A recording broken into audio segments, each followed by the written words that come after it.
This Christmas, my brother hosted a lavish dinner to introduce his wealthy fiancée to the family. My dad banned me from attending. He told me a single mom and a noisy kid did not belong at an elite event. I did not beg or cry. I just set a small table for two and quietly celebrated the holiday with my son. Until there was a loud, heavy knock on my door and my grandparents walked in out of the freezing snow. My grandfather looked at me with pure rage and declared that if his granddaughter was not good enough for their table, then his money was not good enough for their future. Before I continue this story, let me know where you are watching from in the comments below. Hit like and subscribe if you have ever felt abandoned by the people who were supposed to protect you. My name is Amber and I am 33 years old. For as long as I can remember, my family has treated me like a dirty secret they needed to sweep under the rug. I grew up in a massive suburban house in Connecticut, where appearances meant absolutely everything.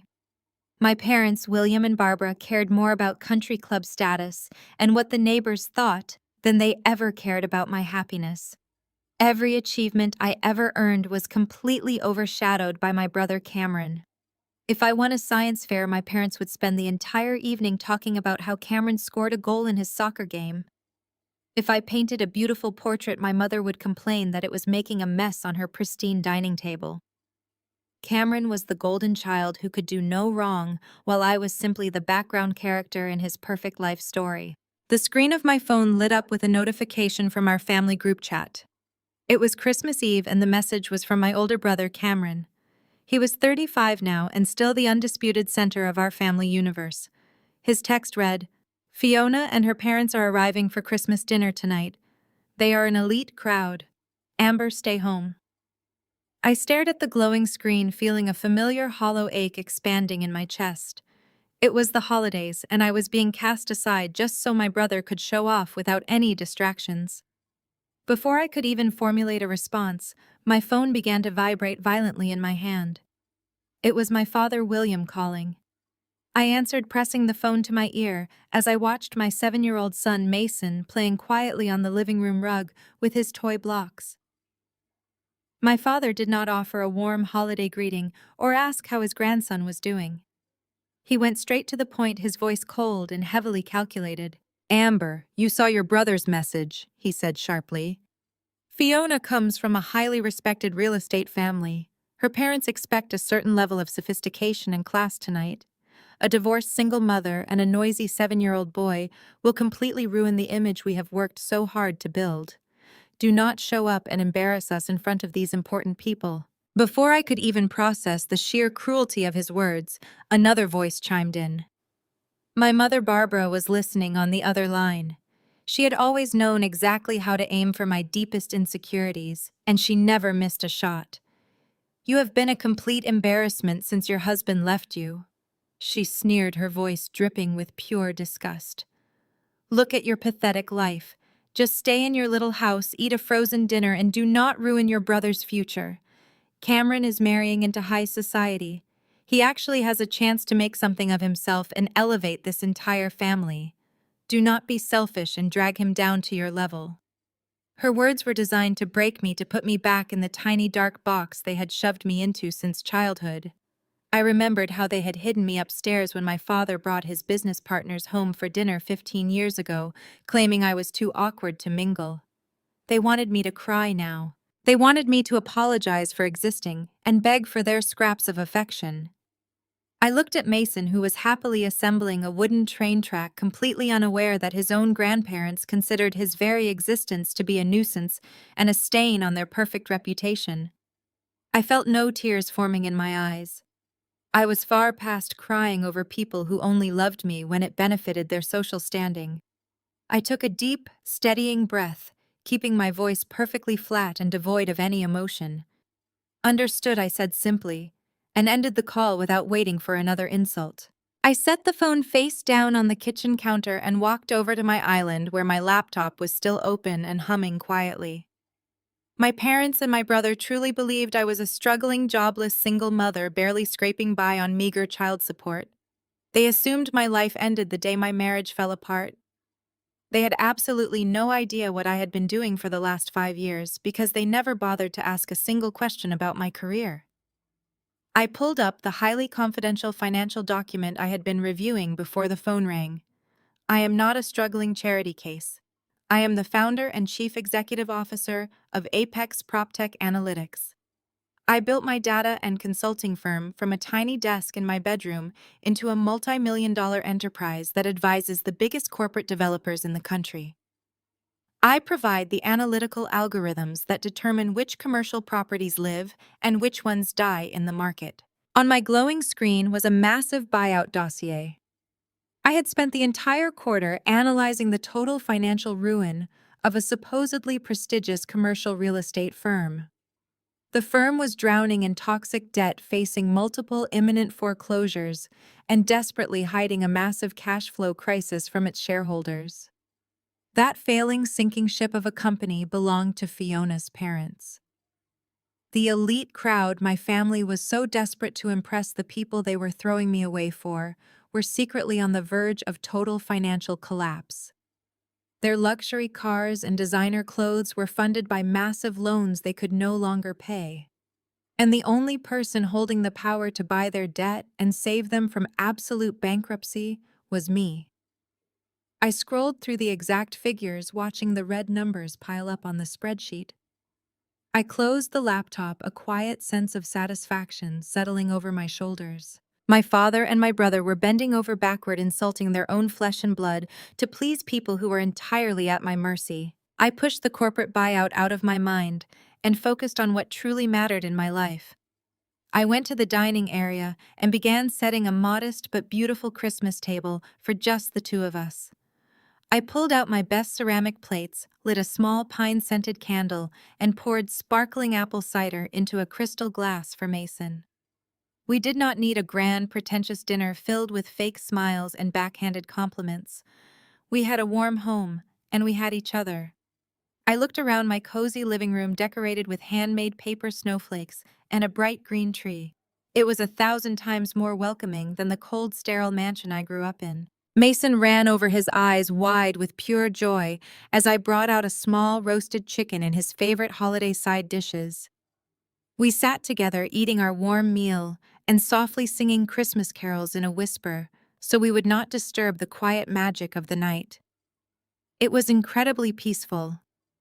For the first time in years, I did not have to endure my mother critiquing my parenting or my father asking when I was going to get a real job.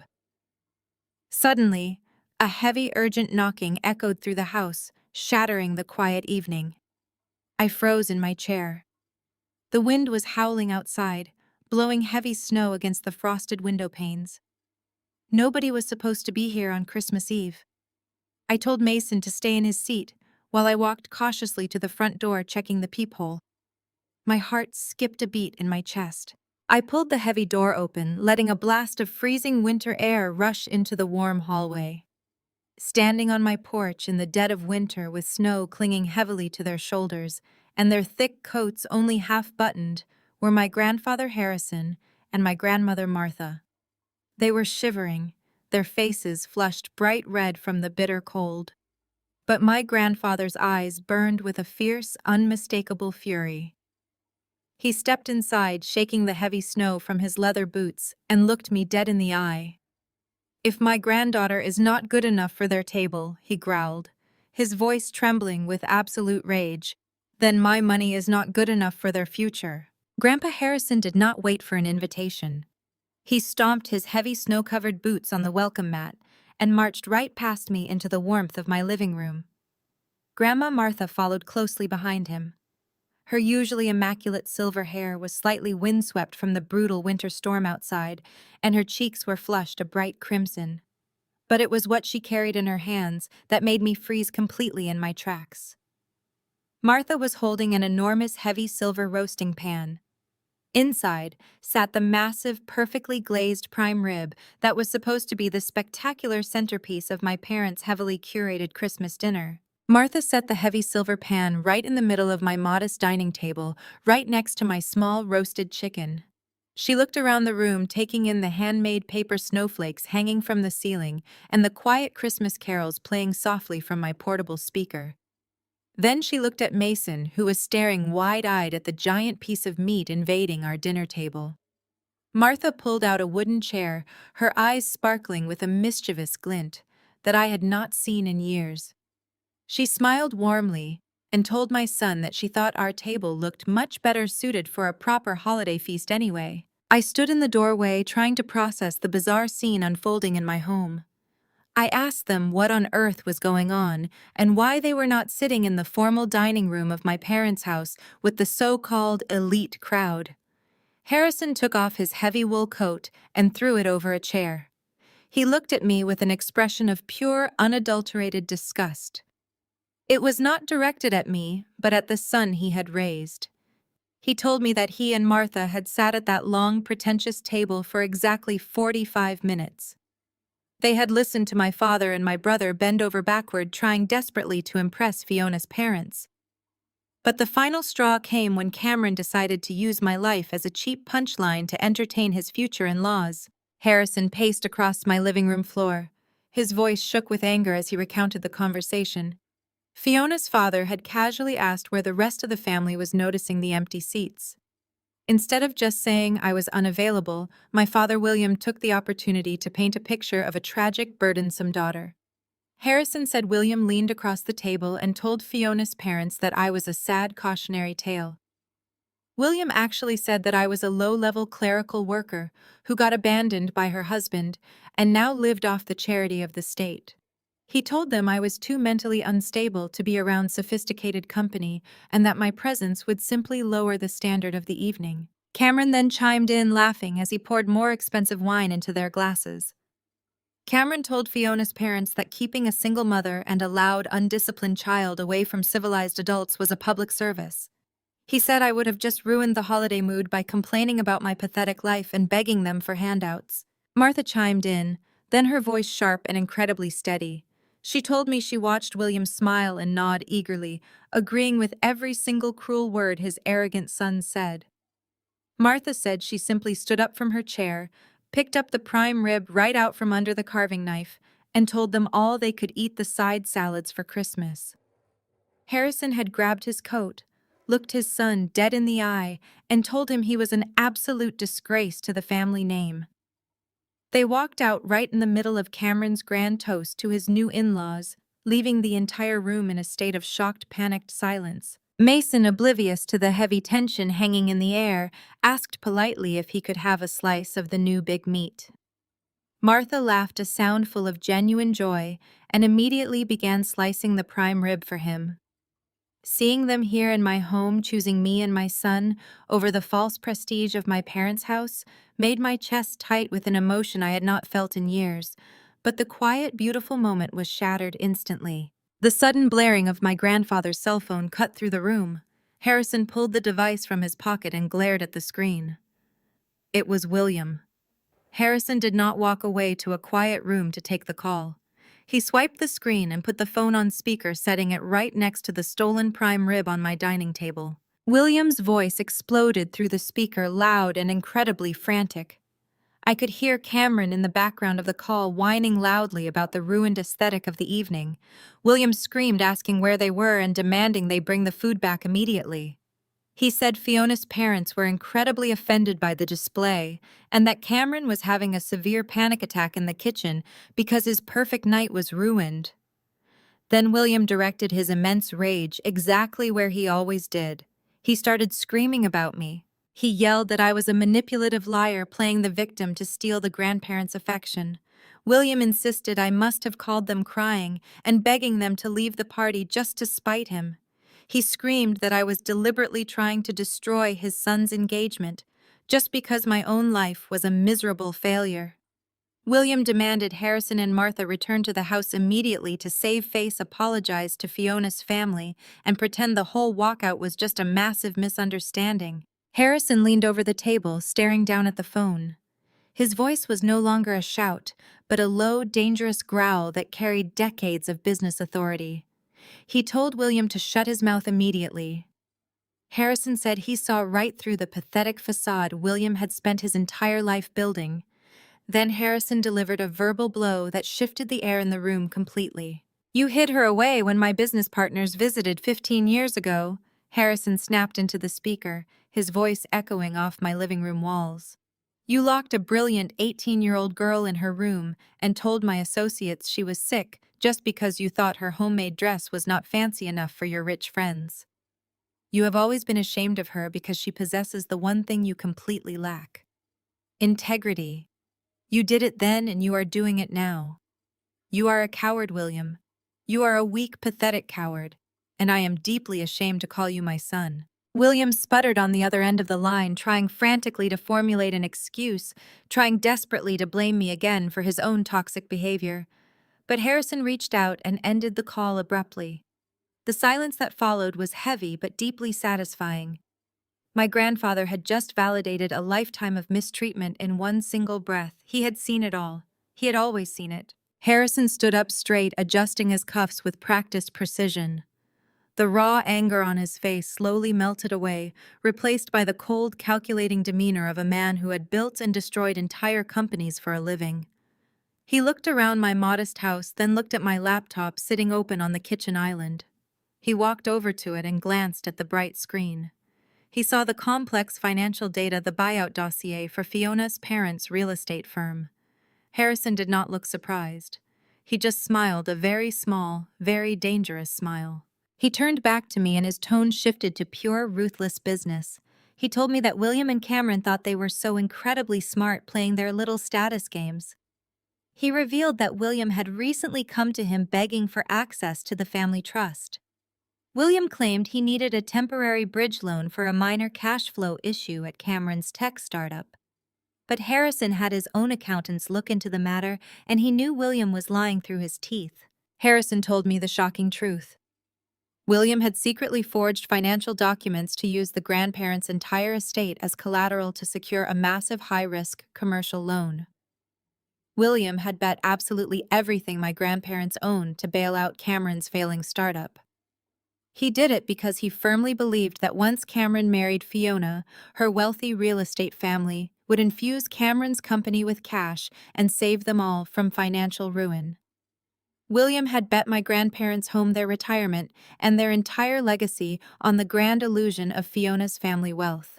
Harrison pointed at my laptop screen where the absolute truth about Fiona's family was displayed in bright red numbers. The so-called wealthy elite family William was banking on was secretly insolvent, and my firm Apex PropTech Analytics was the only entity holding their remaining debt. William had chained my grandparents' estate to a rapidly sinking ship.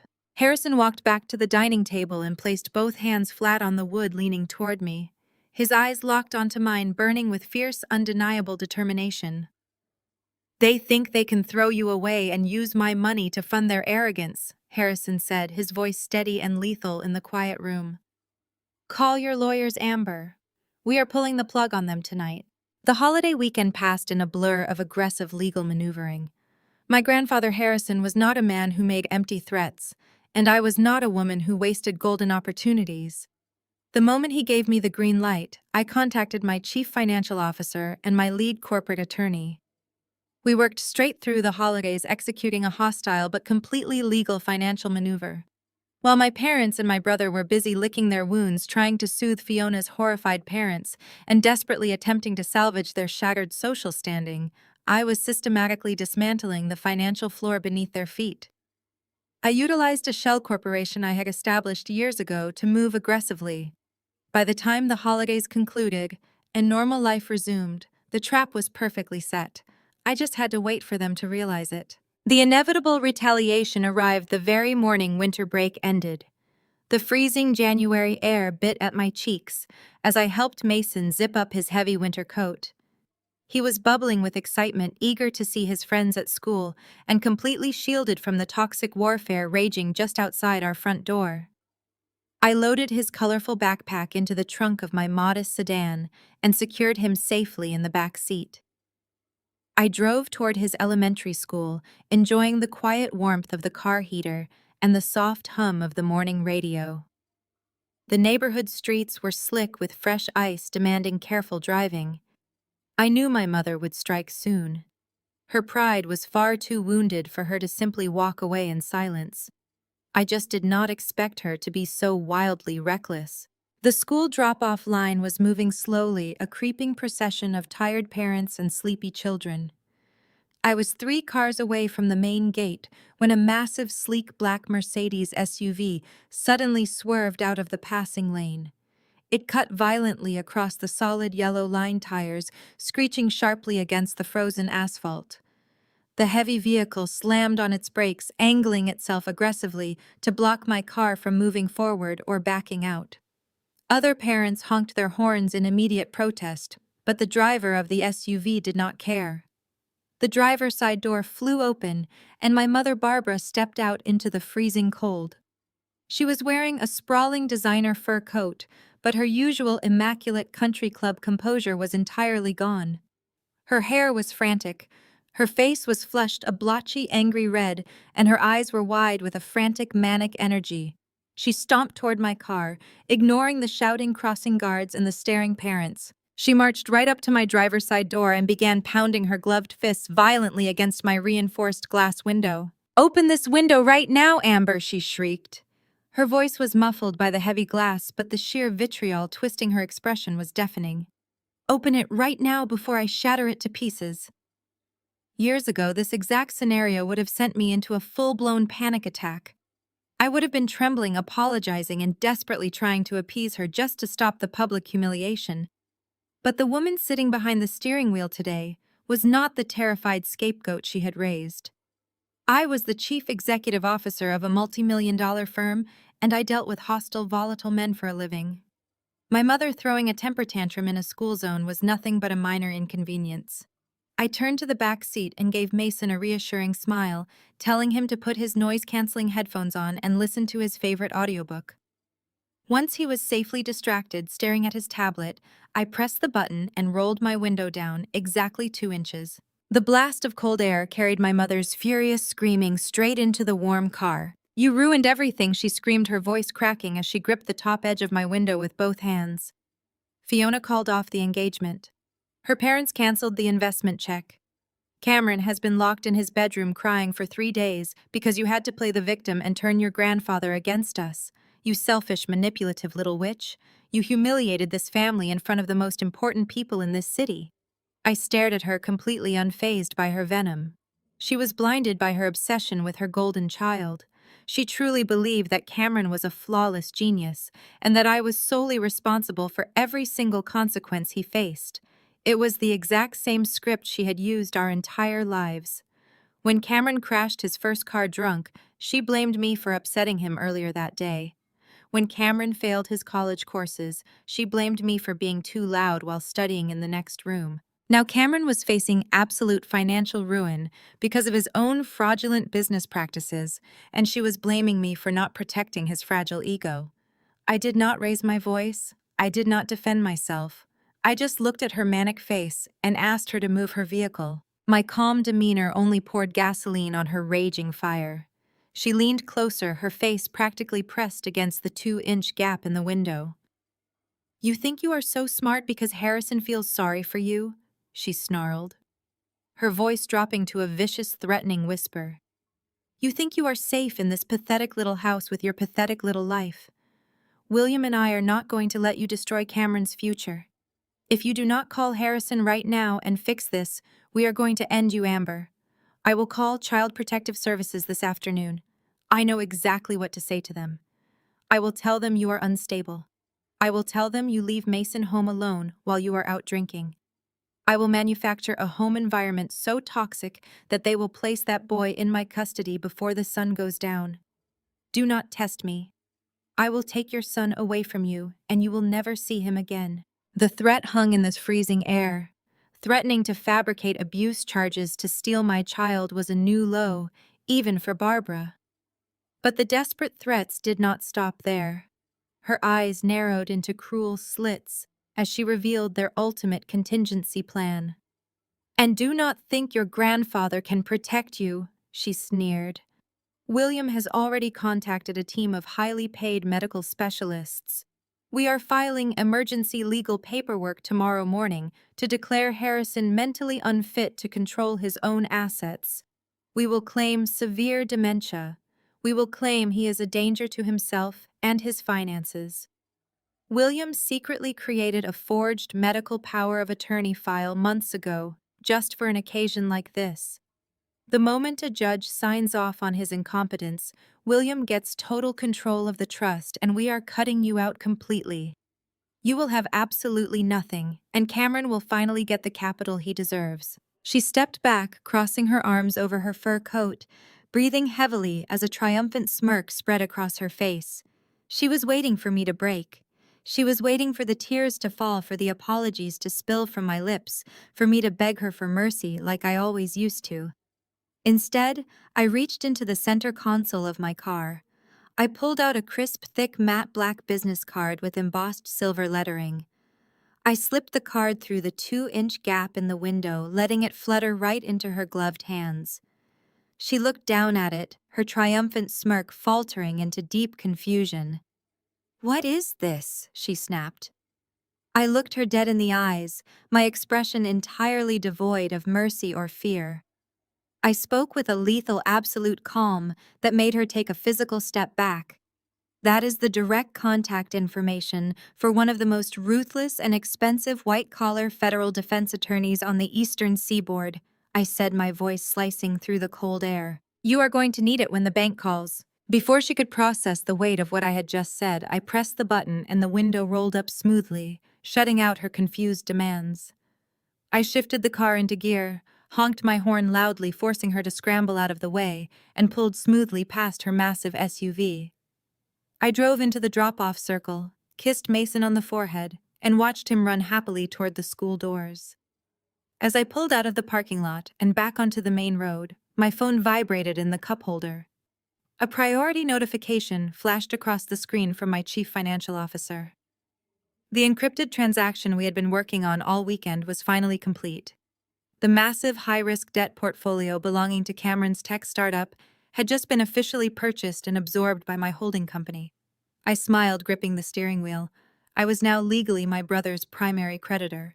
The notification on my dashboard screen cast a faint blue glow against my face as I navigated the icy morning traffic. The message was brief, but it carried the weight of a monumental victory. My holding company had successfully absorbed the entire toxic debt portfolio of my brother's failing tech startup. The final signatures were processed, the funds were cleared. Cameron was completely oblivious, but I was now legally his primary creditor. Every single dime his company owed was owed directly to me. I smiled, letting the profound silence of my car wash over me after my mother's unhinged screaming match at the school gates. My phone chimed again, breaking the quiet. I glanced down, expecting another aggressive rant from my parents, but the name on the screen made me pause. It was Cameron. The message was sickeningly sweet, a sharp pivot from the vitriol his fiancée and my parents had been spewing. "Hey, Amber. I know things got completely out of hand yesterday. I am so sorry about everything. I really miss my little sister. Let us grab lunch today and make amends. My treat." I stared at the text at the next red light. Cameron had not called me his little sister in over a decade. He only used that phrase when he needed something desperately. He named a famously exclusive French restaurant downtown called Le Petit Bijou, an establishment known for charging $300 for a basic lunch service. He was clearly trying to project an image of wealth and stability, an illusion I knew for a fact was entirely funded by fraudulent loans and mounting panic. I could have ignored him. I could have sent a screenshot of the debt transfer and ended the charade right there. But I wanted to look him in the eye. I wanted to see exactly how far my golden child brother was willing to go to save his own skin. I tapped out a quick reply accepting his invitation and turned my car toward the city. 2 hours later, I stepped through the heavy glass doors of the restaurant. The air inside smelled of truffles and expensive perfume. I was wearing a tailored charcoal executive suit, but I knew Cameron would just assume it was a cheap clearance rack imitation. He was already seated at a corner booth swirling a glass of deep red wine with feigned nonchalance. When he saw me, he stood up and flashed that trademark charming smile that had always gotten him out of trouble with our parents. He pulled out my chair, offering a dramatic, exaggerated sigh of relief. "Amber, I am so glad you came," he said, pouring me a glass of sparkling water. "I really wanted to clear the air. Mom and Dad are just stressed about the wedding. You know how they get." They mean well. I took a sip of the water, keeping my expression entirely neutral. I did not offer him a warm greeting or accept his flimsy apology on their behalf. I just looked at him waiting. Cameron shifted uncomfortably under my silent gaze, adjusting the cuffs of his designer shirt. He tried to make small talk for the next 10 minutes, asking vague questions about Mason and offering empty compliments about my appearance. But the nervous energy radiating from him was palpable. His startup was bleeding cash by the second, and his wealthy future in-laws had just pulled their safety net. He was a desperate man backed into a very dark corner. When the waiter cleared our appetizer plates, Cameron finally dropped the sweet brother act. The charming smile melted away, replaced by a hard, calculating stare. He leaned across the pristine white tablecloth, clasping his hands tightly together. "Look, Amber, I am going to be straight with you," he began, his voice dropping to a serious, hushed tone. "The economy is brutal right now. The market is shifting and my startup is experiencing a minor temporary cash flow bottleneck. It is nothing I cannot handle, but the banks are being completely unreasonable. They are freezing accounts and demanding immediate liquidity. I need a bridge loan just to get through the end of the fiscal quarter." I raised an eyebrow, feigning ignorance. "A bridge loan? And why exactly are you telling me this, Cameron? You have always made it perfectly clear that my career is a joke. What could I possibly do for a highly successful tech entrepreneur like you?" He let out a short, bitter laugh, shaking his head. "Do not play dumb with me, Amber. I know you have been hoarding your money. You live in that tiny, cramped house and you drive that basic car. You have been saving every penny from your meager tech support job for years. I need you to wire me your savings account by tomorrow morning. All of it." I stared at him, letting the sheer audacity of his demand hang in the air. He was completely serious. He truly believed I was an underpaid IT worker hoarding pennies in a jar, and he felt absolutely entitled to take every last cent. "That is not going to happen, Cameron," I said, my voice flat and unwavering. "My finances are none of your concern, and I am not funding your business mistakes." Cameron's face flushed a dark, angry red. He slammed his palm flat against the table, causing the silverware to rattle. He leaned closer, his voice turning vicious and demanding. "This is not a request, Amber. This is family business. I am on the verge of securing a massive merger that will elevate the entire family name. You are going to go to the bank, you are going to drain your savings, and you are going to take out a second mortgage on that little house of yours to cover the rest. It is an investment. I will pay you back when the merger clears." "A second mortgage," I repeated softly, the words tasting like ash. "You want me to risk my home, the roof over your nephew's head to bail out your failing company?" "Families help families." "Amber," he shot back quickly, leaning back in his chair with a sickeningly self-righteous smirk. "We sacrifice for each other. Come on, do not act like this is some massive tragedy. It is just like when you gave me your high school graduation money to buy my first luxury car. I needed it more than you did, and you helped me out. That is what siblings do." I felt a cold, lethal calm wash over my entire body. I set my water glass down on the table carefully. I looked at the man sitting across from me, the golden boy who had been handed the world on a silver platter while I fought for every breath of air. "I did not give you that money, Cameron," I said, my voice dropping to a glacial whisper that made the smirk vanish from his face. "I never agreed to buy your car. I saved that graduation money from working double shifts at the diner so I could afford my college textbooks. I went to the bank the day before classes started, and the account was completely empty. Dad forged my signature on the withdrawal slip. He committed bank fraud to steal his teenage daughter's tuition money just so his precious son could drive a sports car to senior prom. I did not give you a single dime. You and William stole it from me." Oh, Cameron's eyes widened for a fraction of a second, caught completely off guard by the blunt truth. But the guilt never came. Instead, his expression hardened into something incredibly dark and cruel. He stopped pretending to be the victim. He stopped pretending to be a brother. He reached into the inner pocket of his expensive suit jacket and pulled out a thick manila envelope. He tossed it onto the table between us. It landed with a heavy thud, sliding right up to my water glass.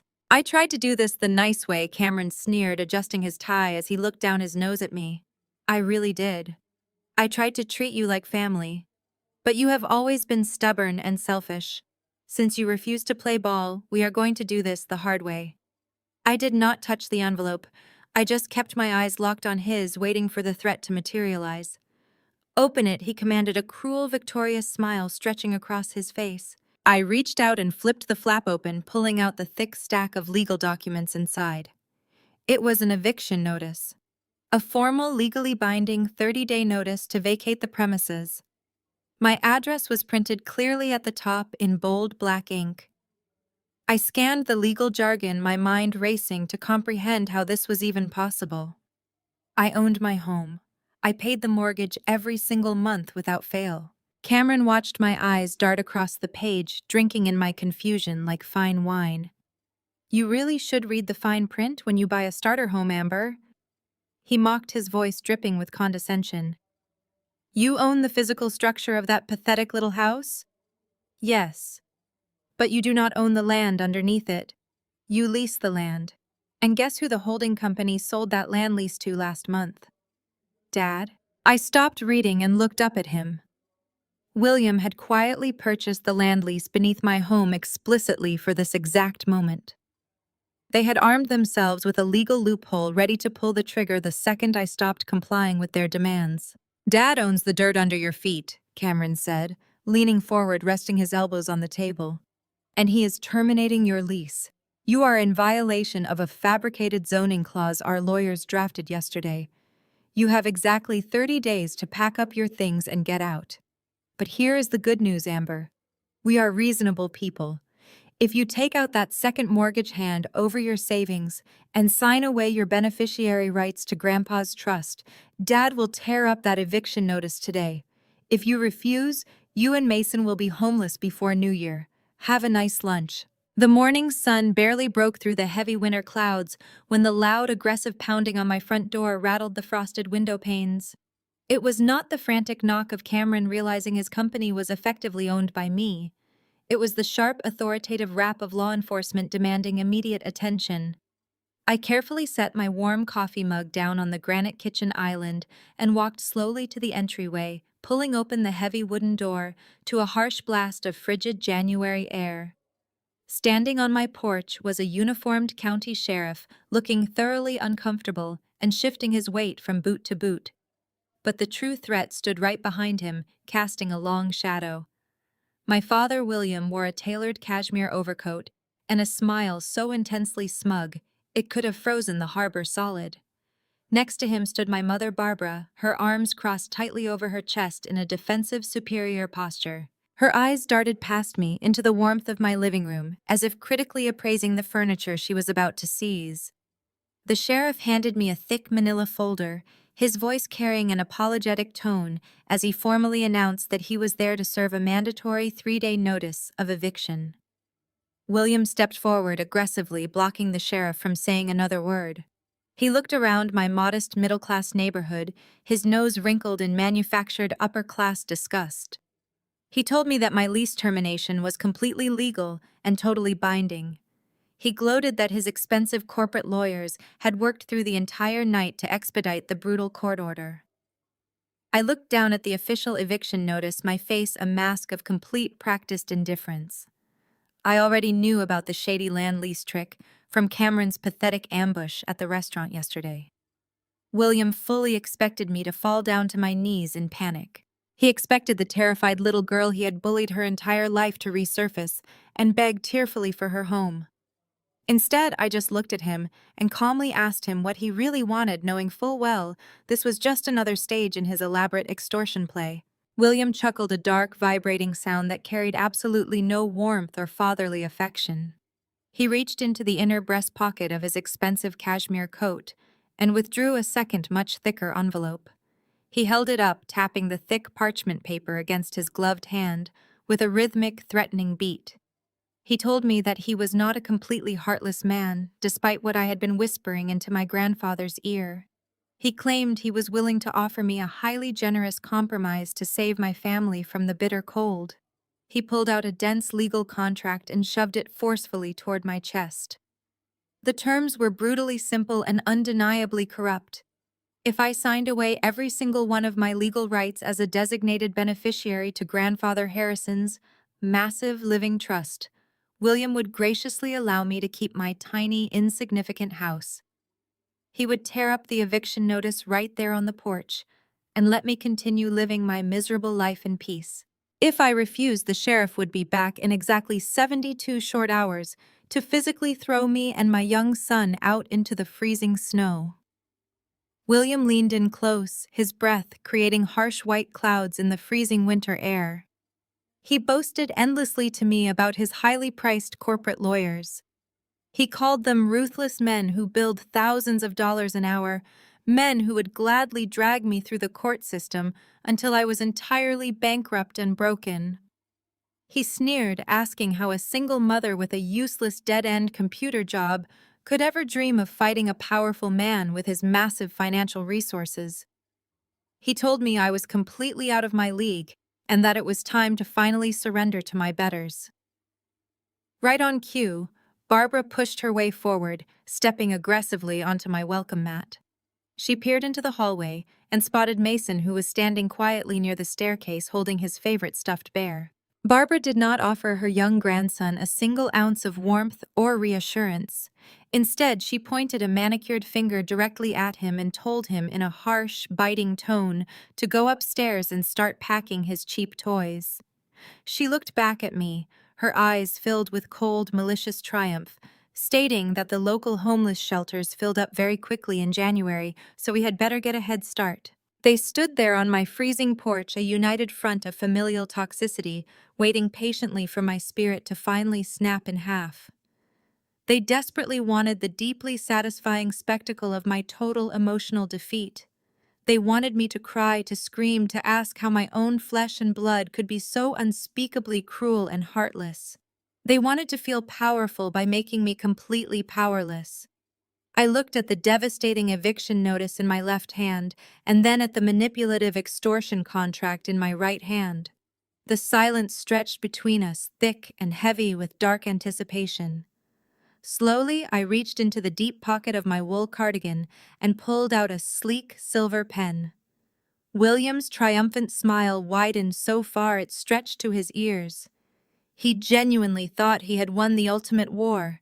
He motioned to Barbara a silent, victorious signal that they had finally broken my lifelong rebellion. I uncapped the silver pen with a soft click. But I did not sign the document forfeiting my grandfather's generational trust. I let that extortion contract fall right out of my hand, watching the crisp white pages scatter wildly across the snowy porch boards at William's polished leather shoes. Instead, I brought the eviction notice up, flipped past the warnings to the delivery receipt page, and happily signed my name with a grand sweeping flourish. I handed the signed receipt back to the stunned sheriff, who was staring at the scattered papers on the frozen ground in utter total confusion.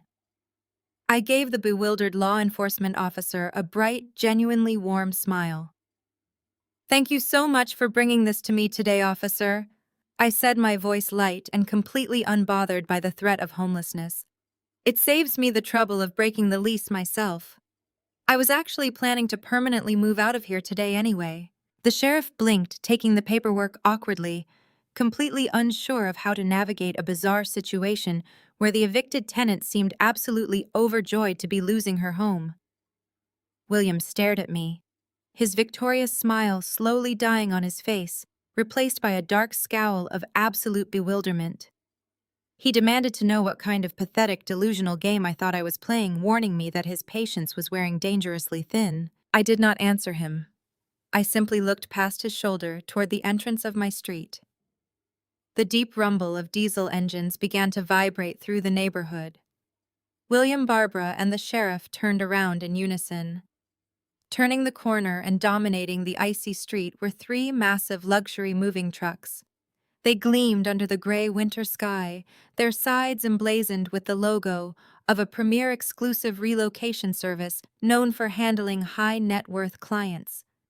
The trucks rolled toward my house, their air brakes hissing as they parked in a line behind William's sleek Mercedes. A team of professional movers in matching uniforms immediately hopped out, opening the vast cargo doors and rolling out heavy-duty metal ramps.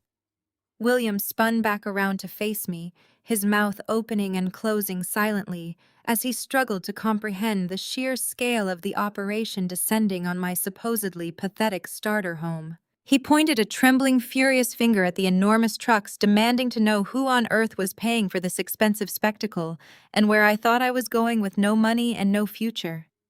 I leaned casually against the wooden doorframe, crossing my arms comfortably over my chest, letting the sweet, intoxicating taste of absolute victory wash over me. I looked at my cruel parents, enjoying the exact moment their entire false reality began to violently fracture and collapse. "I am absolutely not playing any games, William," I said, dropping the title of Dad forever.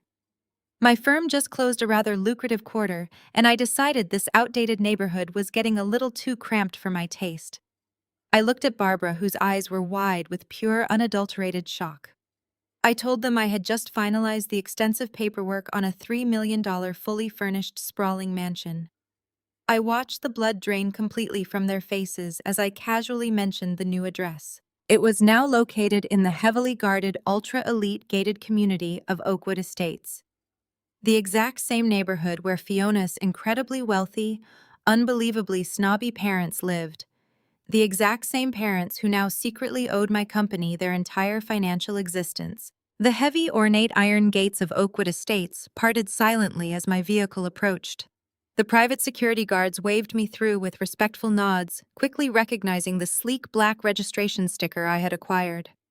Oakwood was a sprawling fortress of extreme wealth, a massive sanctuary designed specifically for the city's most elite families. Massive oak trees lined the manicured streets. I followed the moving trucks down the winding boulevard, feeling a deep sense of calm. Mason was safely occupied in the back seat, mesmerized by the houses. I turned onto the private cul-de-sac that housed my new property. The mansion featured massive floor-to-ceiling windows and a curved driveway paved with imported stone. But the quiet tranquility was abruptly interrupted. A silver Porsche sedan roared up the street, ignoring speed limits. I watched in my rearview mirror as William and Cameron tailgated the moving truck, slipping past the gates. They were desperate to figure out who I had scammed to gain access to this wealth. They slammed the Porsche into park at the edge of my pristine driveway. Cameron practically threw himself out of the passenger side door before the silver vehicle had even come to a full, complete stop. He was visibly vibrating with a highly toxic, volatile mix of pure, unadulterated panic and uncontrollable, blinding rage. William stepped out of the driver's side, slamming his door. They marched up the driveway, their leather shoes echoing against the pavers. The professional movers simply ignored them, continuing to unload Mason's furniture. I stepped out of my car, buttoning my coat against the chill. I did not look frightened. I simply stood by my car, waiting for the inevitable tantrum. Cameron aggressively stormed right up to me, wildly pointing an angry finger directly at my face. He began screaming, shattering the peaceful dignity of the neighborhood. "You are a total fraud, Amber!" He furiously shouted, his loud voice violently echoing off the immaculate stone facade. "You are nothing but a pathetic, lying fraud. Who did you sleep with to get access to this place? Which one of your rich tech friends is letting you squat in their guest house while they are out of the country? You think you can waltz into a neighborhood like this and pretend you are something you are not. You are a sad, low-level clerical worker. You certainly do not belong here, and you absolutely never will. You are trying to intimidate us with smoke and mirrors, but I see right through you. I know you are completely broke. I know you are nothing." I just quietly looked at Cameron, letting his frantic, desperate insults completely wash over me like a light, gentle breeze. He was projecting his own monumental insecurities directly onto me. He was the one drowning in massive debt. He was the one running a fraudulent company. I calmly instructed the lead mover to take the fragile boxes to the master suite. William suddenly stepped forward, his face purple with intense indignation. He loudly, forcefully insisted that I immediately confess my ridiculous little scheme and hand over the house keys to whatever poor rich fool I was currently scamming today. He firmly told me that my pathetic little stunt was officially over and I was coming back to reality right now. I just smiled. The sheer volume of their shouting was starting to attract attention. Oakwood Estates was an exclusive community that valued extreme discretion above everything else. Wealthy people living here simply did not scream on their driveways. They fought their battles quietly in corporate boardrooms and through highly expensive legal retainers. The commotion had drawn the eyes of a small group of pedestrians strolling down the sidewalk. I watched them approach, recognizing them immediately. It was Fiona, the woman Cameron was trying to marry. Walking right beside her were her parents, Richard and Eleanor Sterling. They were dressed in impeccable winter athleisure wear, walking two Afghan hounds. The Sterlings lived exactly 3 houses down the street. It was the primary reason I had chosen this specific property. I wanted a front-row seat to witness the destruction of my family's web of lies. Fiona stopped dead in her tracks, her manicured hand flying to her mouth in utter horror. She stared at Cameron, who was red-faced and screaming obscenities on a stranger's driveway. This was certainly not the brilliantly sophisticated tech genius she thought she was marrying. This was a frantic, unhinged man throwing a massive public temper tantrum. Cameron was so consumed by his own blind rage that he did not even notice his fiancée standing just a few yards away. He took another step toward me, raising his voice even louder. "You are going to sign that trust waiver right now, Amber," Cameron shrieked, spit flying from his lips. "You are going to sign it, or I swear to God I will make sure you and that brat of yours are sleeping in a cardboard box. You are a charity case. You are a humiliating stain on the successful family, and I am completely done pretending you have any real value at all." Cameron Eleanor Sterling said, her voice cutting through the freezing air like a sharpened blade. Her tone was icy, utterly devoid of the warm affection she usually reserved for her future son-in-law. Cameron froze instantly. The color drained from his face as he slowly turned around, his eyes wide with absolute panic. He realized who had just witnessed his spectacular meltdown. Fiona was staring at him with a mixture of profound disgust and deep confusion. She pulled tightly on the dog leashes, stepping back away from him. William quickly tried to salvage the catastrophic situation.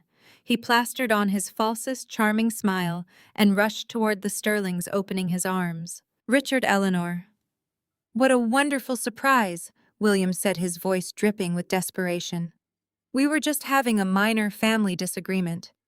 Amber here is just going through a bit of a rough patch, and Cameron is trying his best to help her see reason. We are just trying to manage her little situation privately to avoid any public embarrassment." Eleanor Sterling did not return the smile. She looked past William and her eyes locked directly onto Barbara, who had just pulled up in her Mercedes SUV to join the fray. Barbara stepped out of her vehicle expecting a triumphant victory lap, only to freeze like a deer in headlights when she saw the Sterlings standing on the sidewalk. Eleanor Sterling crossed her arms over her cashmere wrap, her eyes narrowing with sharp aristocratic judgment. "I am incredibly confused," Barbara Eleanor said, her voice projecting clearly across the lawn. "When we had dinner at the country club, I distinctly remember you telling me your daughter was an unemployed charity case living in a rundown trailer park. You told my entire table she was a complete failure who constantly begged for money. You said she was socially unfit to attend the engagement party. Yet here she is moving into a $3 million property on my street with luxury movers. Would you care to explain why you have been lying to my face about your own child?"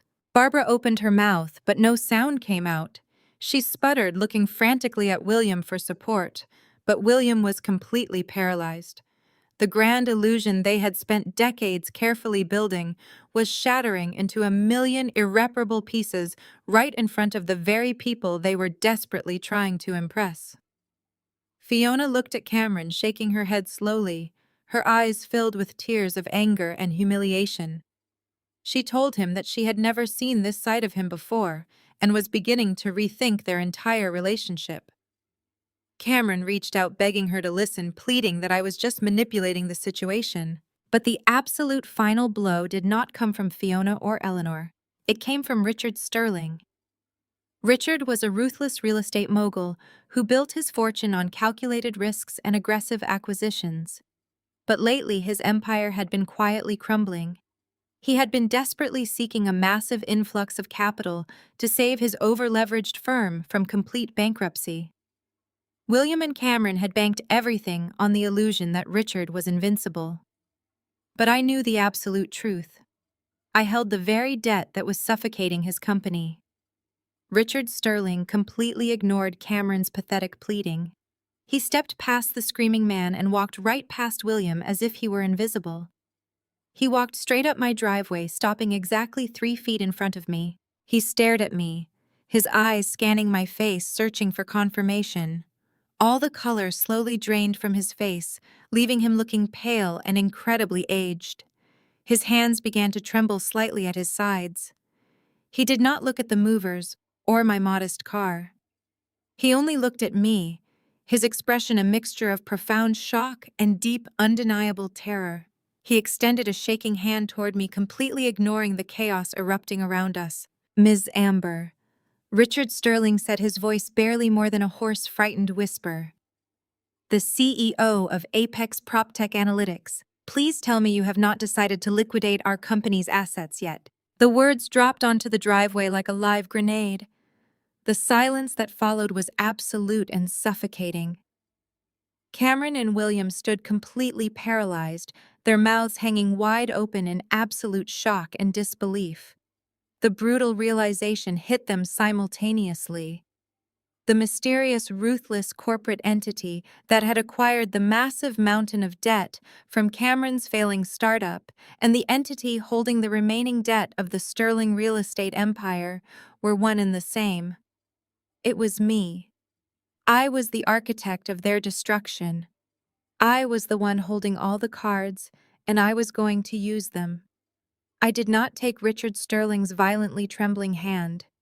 I simply smiled, a very cold, sharp smile that promised absolutely no mercy whatsoever.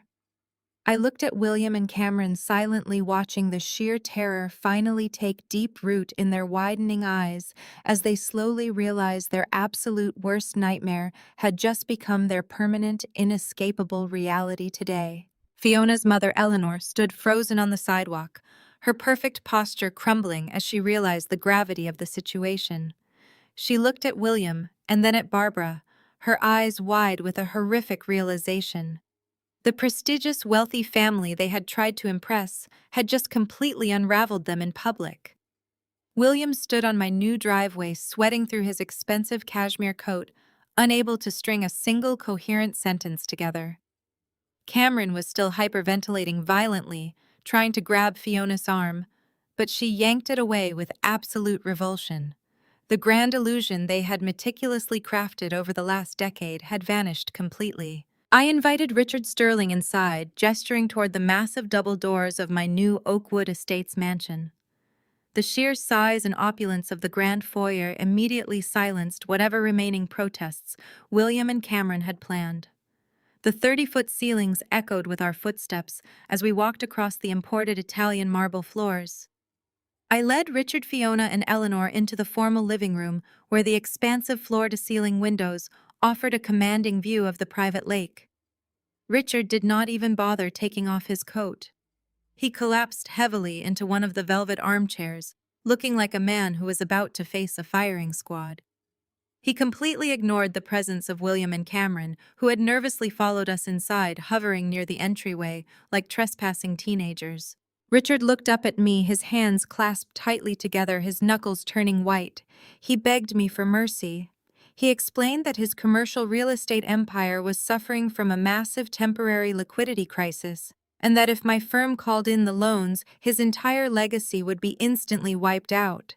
He pleaded for a 90-day extension, promising exorbitant interest rates and offering substantial equity in his future projects. He sounded absolutely pathetic, stripped of all his arrogant country club bravado. I stood by the fireplace, projecting the absolute authority I wielded in the corporate world. I looked down at the man who had just yesterday considered me nothing more than a poverty-stricken joke. I spoke with a quiet, formal politeness that cut deeper than any shouting ever could.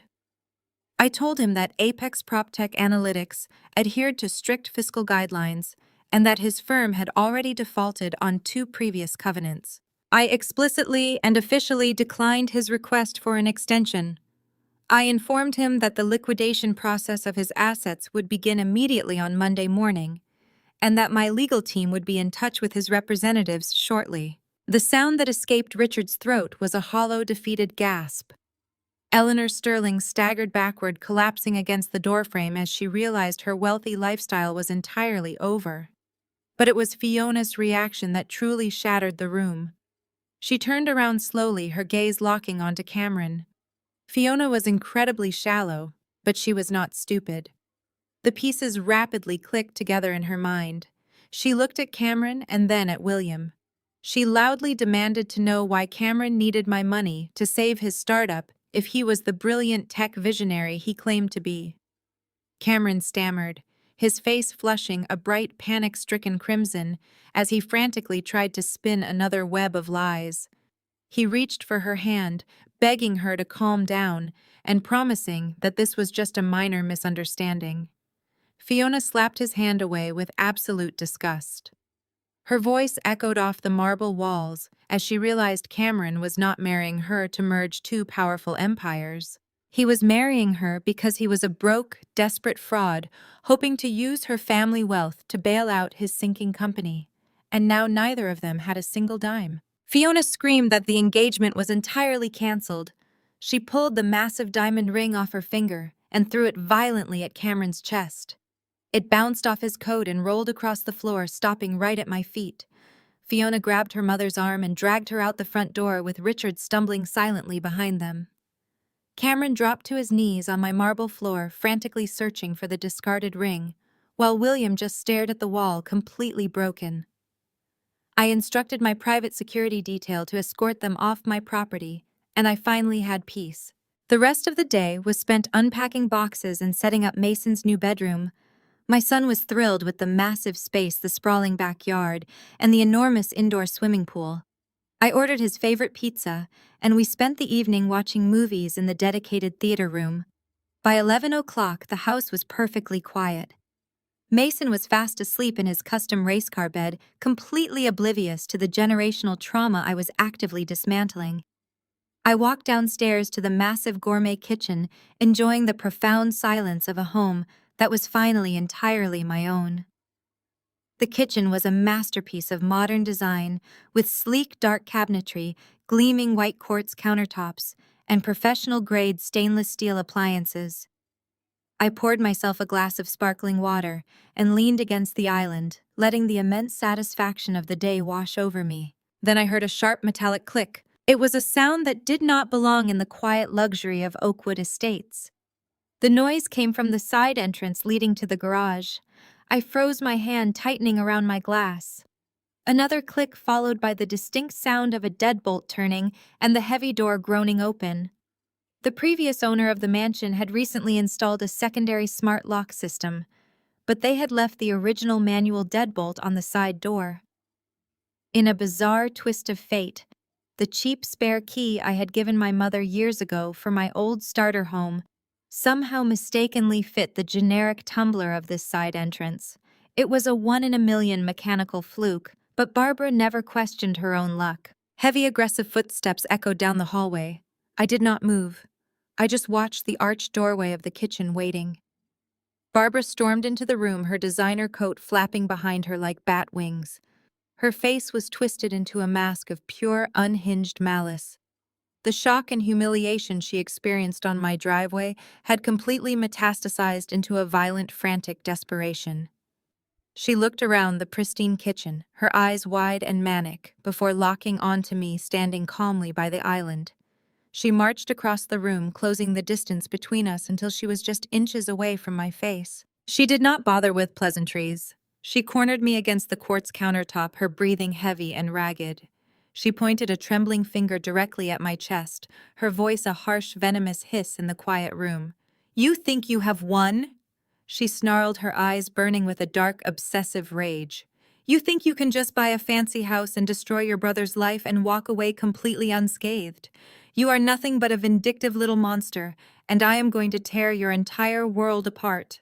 I took a slow sip of my water, never breaking eye contact.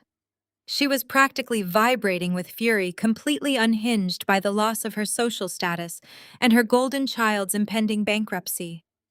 Barbara leaned in even closer, her breath hot against my cheek as she outlined her vicious extortion plan. "You are going to fix this right now, Amber?"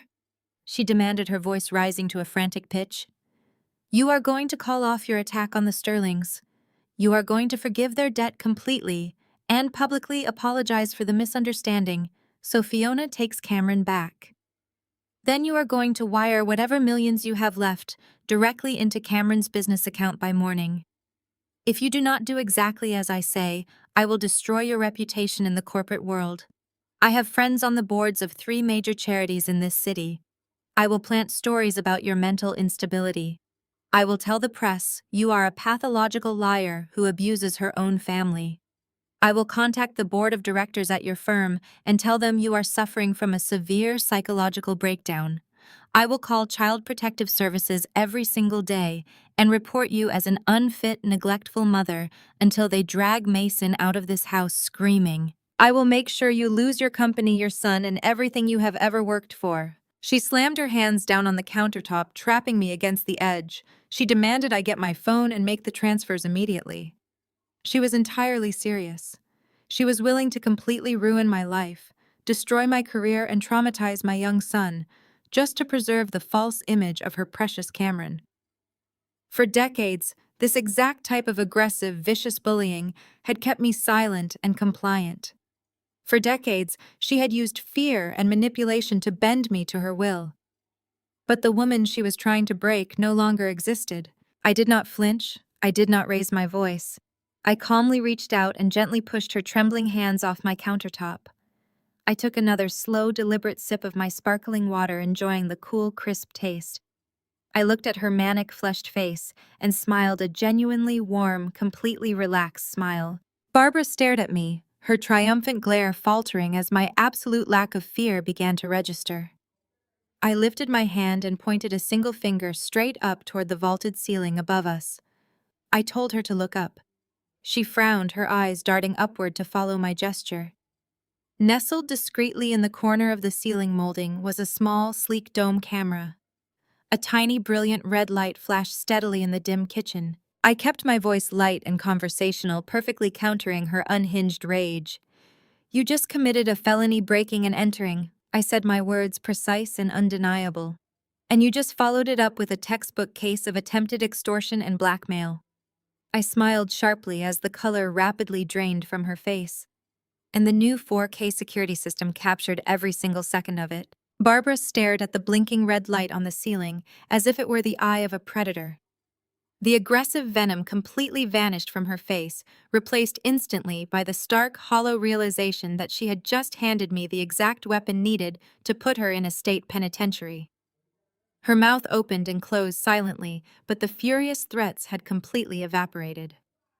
I casually placed my water glass down on the quartz island and informed her that she had exactly 10 seconds to exit my property before I forwarded the high-definition footage directly to the local police chief, who happened to be a close personal friend of my lead security director.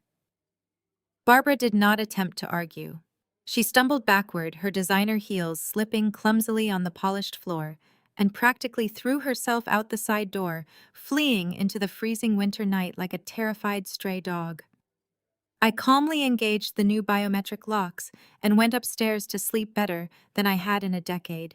Despite the absolute catastrophe that had unfolded on my driveway and the undeniable reality of their impending financial ruin, my family chose to double down on their magnificent delusion. 3 days later, William and Cameron proceeded with hosting the lavish engagement party at the highly exclusive Pine Valley Country Club. It was a desperate, incredibly expensive, calculated maneuver to save face.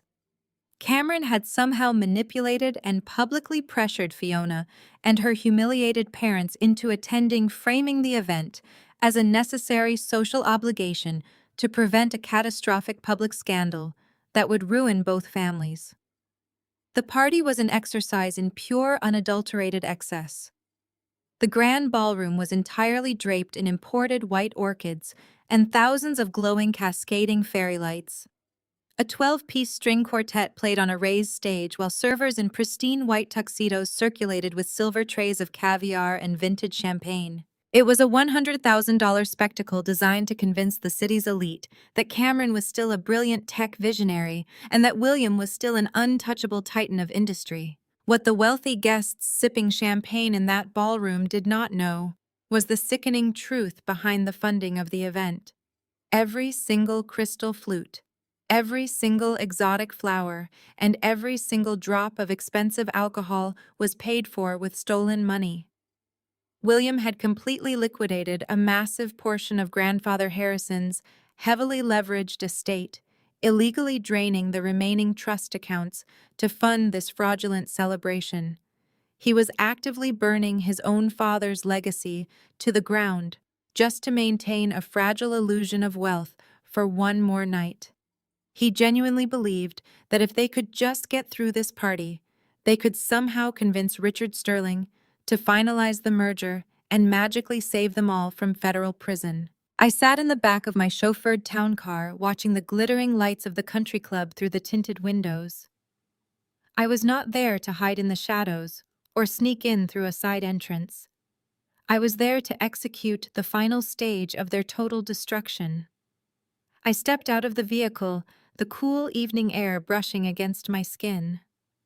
I was wearing a stunning floor-length emerald green designer gown that moved like liquid silk. The dress was a masterpiece of haute couture, projecting absolute undeniable power and commanding immediate attention. Flanking me on either side were my three top corporate litigators, men in impeccably tailored dark suits, carrying sleek leather briefcases that held the meticulously documented evidence of my family's financial crimes. We walked past the valet stand and straight up the sweeping stone staircase of the club. The heavy oak double doors were opened by two uniformed attendants who simply nodded as we swept past them into the grand foyer. The entrance to the main ballroom was framed by massive floral archways. I did not pause or hesitate. I walked directly into the center of the room, letting the heavy double doors slam shut behind me with a loud, echoing thud. The string quartet missed a note. The gentle hum of polite upper-class conversation began to falter and die out as heads turned toward the entrance. A ripple of absolute silence washed over the massive ballroom, spreading outward from where I stood until the entire party was completely quiet. William was standing near the towering champagne fountain, holding a crystal flute and laughing aggressively at a joke made by a local politician. He turned around to see what had silenced the room. When his eyes locked onto me, the crystal flute slipped right through his fingers. It shattered against the polished hardwood floor, the expensive champagne splashing across the toes of his handmade leather shoes. His face contorted from shock into a mask of pure, unfiltered rage. He immediately snapped his fingers, motioning frantically to the four burly security guards stationed at the perimeter of the room. He pointed a shaking, angry finger directly at me, ordering them to intervene. William did not wait for the guards. He stormed across the ballroom floor, his face a deep shade of crimson, pushing past his wealthy guests with absolutely no regard for social etiquette.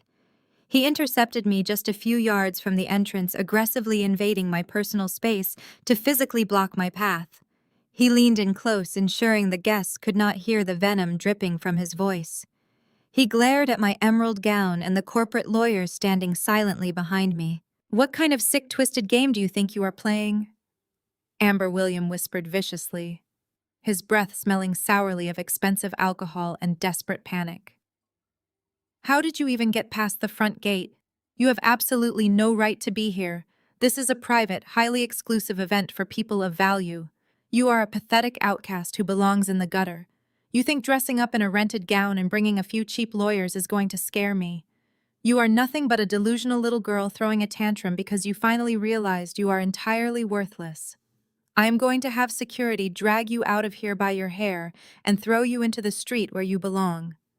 You are embarrassing yourself and you are ruining your brother's special night." I looked at the furious, desperate man who had spent my entire life trying to make me feel small.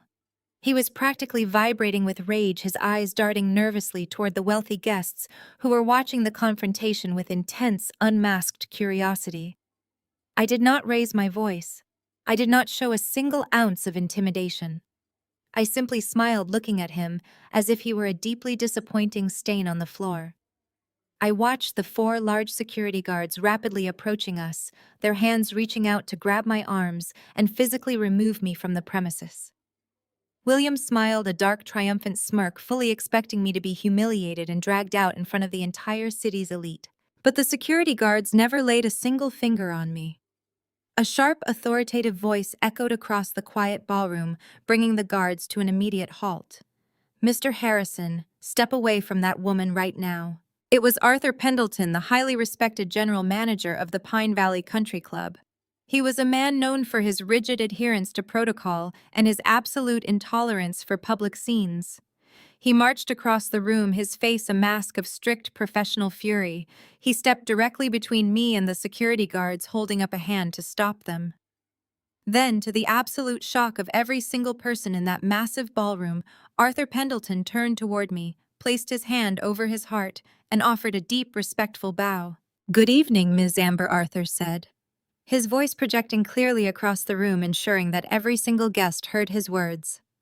"We are deeply honored by your presence tonight. I sincerely apologize for this unacceptable disturbance. Please rest assured that it will be handled immediately and with the utmost urgency." William stared at the general manager as if the man had suddenly started speaking an alien language. His mouth opened and closed, but no sound came out. The triumphant smirk had vanished, completely replaced by a look of profound, sickening confusion. He looked at the bowing manager and then back at me, completely unable to process the bizarre reality unfolding in front of his eyes. He took a stumbling step forward, his face red with indignation. "Arthur, what the hell are you doing?" William demanded, his voice cracking with panic and rage. "I am paying you $100,000 to host this event. I demand that you have this uninvited woman thrown out of this club immediately. She is trespassing, and she is ruining my son's engagement party. Do your job, or I swear I will have you fired by the board of directors tomorrow morning." Arthur Pendleton slowly straightened up and turned to face my father. His expression was completely devoid of any warmth or hospitality. He looked at William with the cold, detached pity reserved for a man who had already lost everything, but simply did not realize it yet.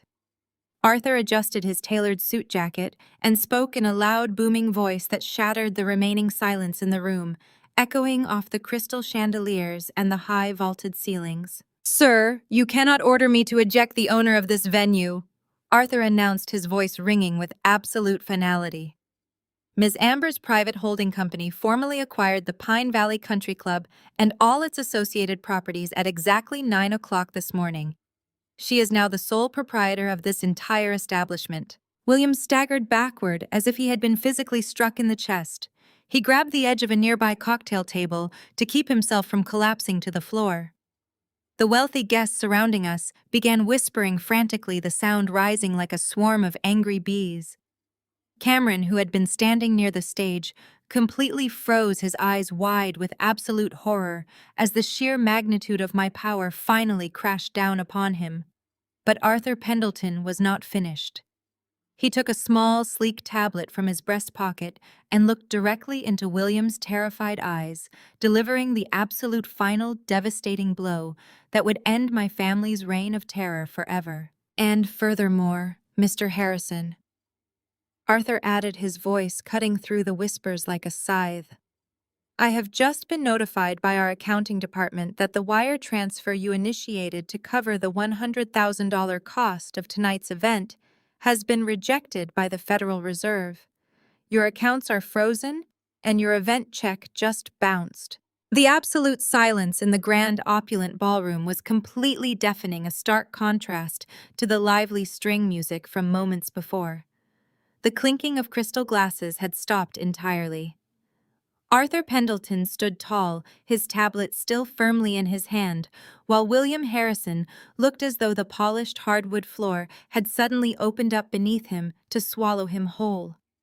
The wealthy elite of the city, the very people William and Cameron had desperately sought to impress with this fraudulent display of wealth, were now staring at them with unfiltered disgust and morbid fascination. The whispered conversations grew louder, swirling through the decorated room like a toxic winter wind. Barbara had just walked into the grand foyer, returning from the powder room, only to witness the total public collapse of her husband's meticulously crafted empire.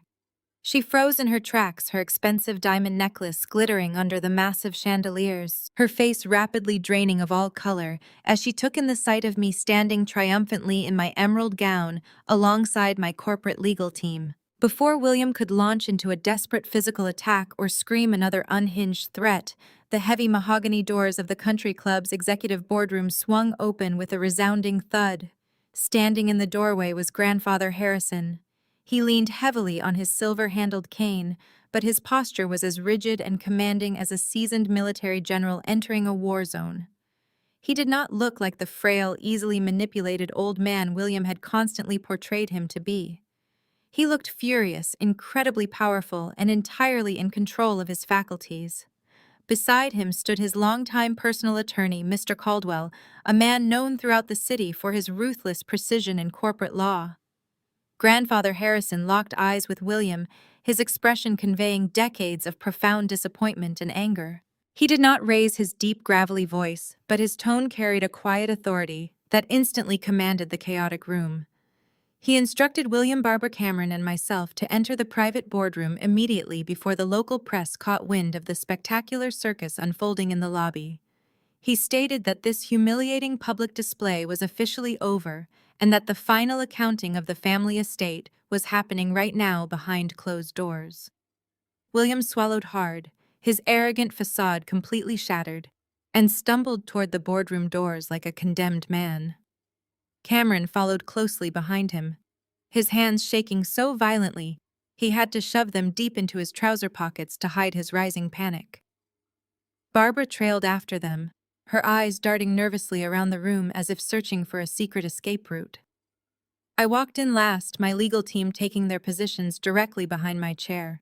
The executive boardroom was a truly magnificent testament to old money. Dark wood paneling lined the walls, and a massive polished granite conference table dominated the center of the room. Grandfather Harrison took his designated seat at the head of the table. He motioned for me to sit on his right side, a highly symbolic gesture of succession that made the veins in William's neck bulge with instant, uncontrollable rage. William, Barbara, and Cameron were left to sit on the opposite side, looking exactly like reprimanded children called into the principal's office for a severe punishment. The thick oak doors clicked shut completely, sealing us off from the whispering party guests outside. The soundproofing was absolute. The tension in the room was so incredibly thick it felt like breathing underwater. Grandfather Harrison did not waste even a single fraction of a second on polite pleasantries. He placed his weathered hands flat on the granite table and looked directly at his son. He formally announced that he had spent the entire morning reviewing the extensive financial audits with Mr. Caldwell and my corporate analysts. He stated that he knew absolutely everything. He knew about the shady land lease trick William had tried to use to evict me from my home. He knew about the millions of dollars William had secretly and illegally siphoned from the generational trust to fund Cameron's failing fraudulent startup. And he knew that the $100,000 engagement party happening just outside those doors was paid for with stolen money from his heavily leveraged estate. William frantically tried to interject, his eyes wide with panic, opening his mouth to spin a rapid sequence of defensive lies, but Grandfather Harrison slammed his cane against the floor, silencing him instantly. He declared that he was officially invoking the emergency revocation clause of the family trust. He informed William that he was completely stripped of his position as a managing trustee effective immediately. He stated that every single asset, every bank account, and every commercial property associated with the Harrison name was being frozen and transferred into a new holding company managed entirely by me. He looked at William with absolute disgust and told him he was cut off from the family fortune forever. For a brief, truly agonizing moment, William just stared at his father, his chest heaving as he struggled to process the total annihilation of his future. Then a dark, frantic smile slowly spread across his face. It was the smile of a desperate man who realized he had absolutely nothing left to lose. He let out a harsh, vibrating laugh that sounded completely unhinged in the quiet boardroom. He reached into his tailored suit jacket and withdrew a thick, sealed manila envelope. He slammed it violently onto the granite table, sliding it aggressively toward Mr. Caldwell. William leaned forward heavily, resting his forearms on the table, his eyes burning with a toxic manic energy. He smugly declared that his father was completely delusional and that this entire emergency meeting was legally meaningless. He told Mr. Caldwell that he had anticipated this pathetic little rebellion and had taken the necessary precautions to protect the family legacy from an incompetent old man and a vindictive, estranged daughter. William proudly announced that the envelope contained official signed medical documents from a highly respected clinical neurologist.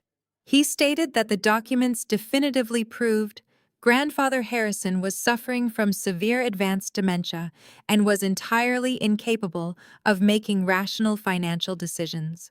He gloated loudly that because of this tragic, unfortunate medical diagnosis, he had successfully filed the paperwork to enact his medical power of attorney yesterday afternoon. William sneered, his voice dripping with malicious triumph, claiming that he was now the sole legal guardian of his father's entire estate.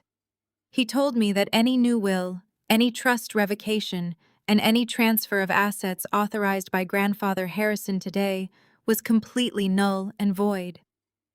He looked at me with absolute hatred and promised that my little corporate masquerade was over and that he was going to have me arrested for manipulating a vulnerable, mentally incapacitated senior citizen. Cameron immediately sensed the sudden shift in the power dynamic and eagerly jumped in to support his future father-in-law. The sheer panic that had consumed Cameron just moments ago was quickly replaced by his usual brand of arrogant, condescending cruelty. He crossed his arms over his chest and leaned casually against the dark wood paneling of the boardroom, completely ignoring the severity of the situation. He looked at Grandfather Harrison with a sickeningly sweet smile of manufactured pity. Cameron shook his head back and forth, letting out a soft, highly mocking chuckle. He stated that it was a profound tragedy to witness a once brilliant man lose his grip on reality. He pointed a dismissive finger at me, his eyes filled with immense contempt. He reminded everyone in the room that just a few days ago I was begging for a job and living in a pathetic, outdated starter home that I could not even afford. He claimed I was a complete failure who had spent my entire life disappointing the family. Grandpa's mind is completely gone. Cameron smirked, his voice laced with absolute venom. He actually thinks the family failure is a CEO. It is sad, really. We are just trying to protect him from his own tragic delusions and her desperate, pathetic gold-digging. She is trying to exploit a sick old man to steal a fortune she never earned and never deserved. But thankfully, William had the foresight to step in and save the estate before she could ruin everything. Barbara vigorously nodded her head in agreement, wiping fake tears from her eyes as she played the role of the deeply concerned daughter-in-law. They sat there on the opposite side of the table, a united front of toxicity, genuinely believing they had outsmarted us all. They thought the forged medical documents were an impenetrable shield that would legally protect their stolen wealth and allow them to continue living their lavish, fraudulent lifestyle. William leaned back in his chair, waiting for Mr. Caldwell to concede defeat. He expected the seasoned attorney to review the paperwork, apologize for the misunderstanding, and validate his absolute authority over the Harrison empire. Mr. Caldwell did not even begin to flinch. He did not look surprised, intimidated, or defeated. He simply reached out and picked up the manila envelope William had thrown onto the table. He broke the seal with a quiet, deliberate precision and slid the medical documents out onto the granite surface. He adjusted his wire-rimmed glasses, scanning the pages for a few silent seconds. He examined the official-looking letterhead, the detailed medical jargon outlining Grandfather Harrison's supposed cognitive decline, and the bold, confident signature of the attending neurologist at the bottom of the final page. William watched him with a smug, self-satisfied grin, clearly proud of the elaborate forgery he had orchestrated. He confidently asked Mr. Caldwell if he needed a few minutes to verify the medical license number, boasting that his expensive corporate lawyers had ensured every single detail was legally airtight. He demanded that the emergency meeting be adjourned immediately so he could return to his guests and celebrate his daughter's engagement in peace. Mr. Caldwell calmly placed the forged medical documents back down on the polished granite table. He did not say a single word to William. Instead, he reached down to the floor and picked up his own sleek leather briefcase. He clicked the brass locks open, the sound echoing sharply in the quiet room. He reached inside and withdrew a single crisp piece of paper. It was a heavily watermarked document bearing the unmistakable embossed seal of the federal government.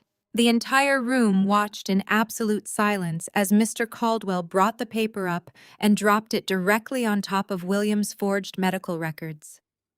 He slowly looked up, his gaze locking onto William with the cold, calculating intensity of a predator closing in on its prey. He did not raise his voice, but his words hit the room with the devastating force of a wrecking ball. Mr. William Caldwell said, his tone utterly devoid of any emotion. "The doctor whose signature you forged on these papers died 6 months ago. You just committed federal wire fraud." The chilling declaration of federal wire fraud hung heavily in the dead silent air of the country club boardroom. William stood completely paralyzed, staring down at the certified federal document that Mr. Caldwell had just slammed onto the polished mahogany table. The arrogant, defiant smirk that had permanently lived on his face for decades melted away in an absolute instant. It was quickly replaced by the pale, trembling mask of a completely broken, terrified man. He opened his mouth to formulate a pathetic excuse, but his vocal cords completely failed him, leaving him gasping for air like a dying fish. Grandfather Harrison sat firmly at the head of the massive table, a stoic monument of righteous, unyielding fury, watching his son's entire fraudulent existence violently collapse. He did not offer a single ounce of fatherly sympathy or warm reassurance. He simply nodded his head once, signaling his attorney to continue the total destruction. Mr. Caldwell was far from finished with this confrontation. The seasoned corporate lawyer calmly reached back into his sleek leather briefcase and slowly extracted a massive, heavily bound accounting ledger. The thick spine cracked loudly, echoing sharply against the dark wood paneling of the dead silent room. He placed the massive ledger down, adjusting his wire-rimmed glasses before looking directly at Cameron.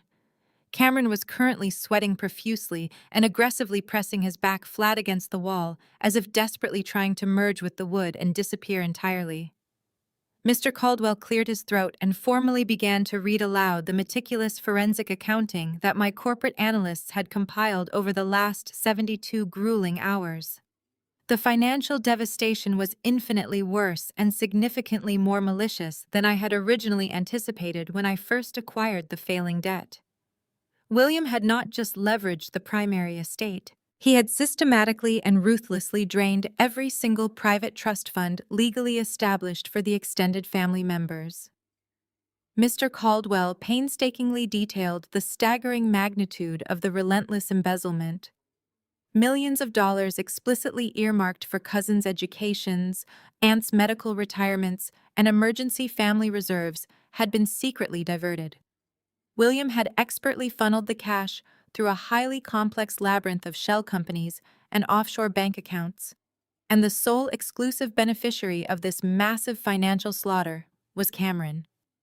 William had literally stolen cash from his own siblings and innocent young nieces just to blindly fund Cameron's obscenely lavish, toxic lifestyle. He had willingly paid for Cameron's luxury penthouses, designer wardrobes, exclusive tropical vacations, and the massive operating losses of his completely fraudulent tech startup. He used the stolen life savings of his own blood relatives without a single second of hesitation. Cameron frantically shook his head, denying the brutal accusations with a high-pitched, panicked voice. He stammered wildly, claiming he genuinely thought the money was coming from legitimate corporate venture capital investors. He desperately swore he had absolutely no idea his own father was illegally raiding the heavily protected family trusts to cover his massive mounting corporate business debts. Mr. Caldwell instantly silenced the pathetic display of fake ignorance by sliding a thick stack of signed wire transfer authorizations directly across the smooth granite table. Each individual document clearly bore Cameron's unmistakable bold signature, definitively proving he was a fully willing and highly active participant in the massive financial crime. The mounting evidence was absolutely irrefutable and completely damning. Then Mr. Caldwell slowly turned the heavy page of the thick ledger. The heavy, suffocating atmosphere in the room instantly shifted from a cold corporate scandal to a deeply personal, emotionally devastating betrayal that I never even saw coming today. Mr. Caldwell slowly looked at me, his stern expression briefly softening with genuine, profound sympathy, before his cold gaze hardened into pure ice as he turned back to face William. He withdrew a single yellowed bank statement, carefully encased in a clear protective plastic sleeve. The fragile document was dated exactly 1 decade ago. It was a date permanently and painfully burned into my memory.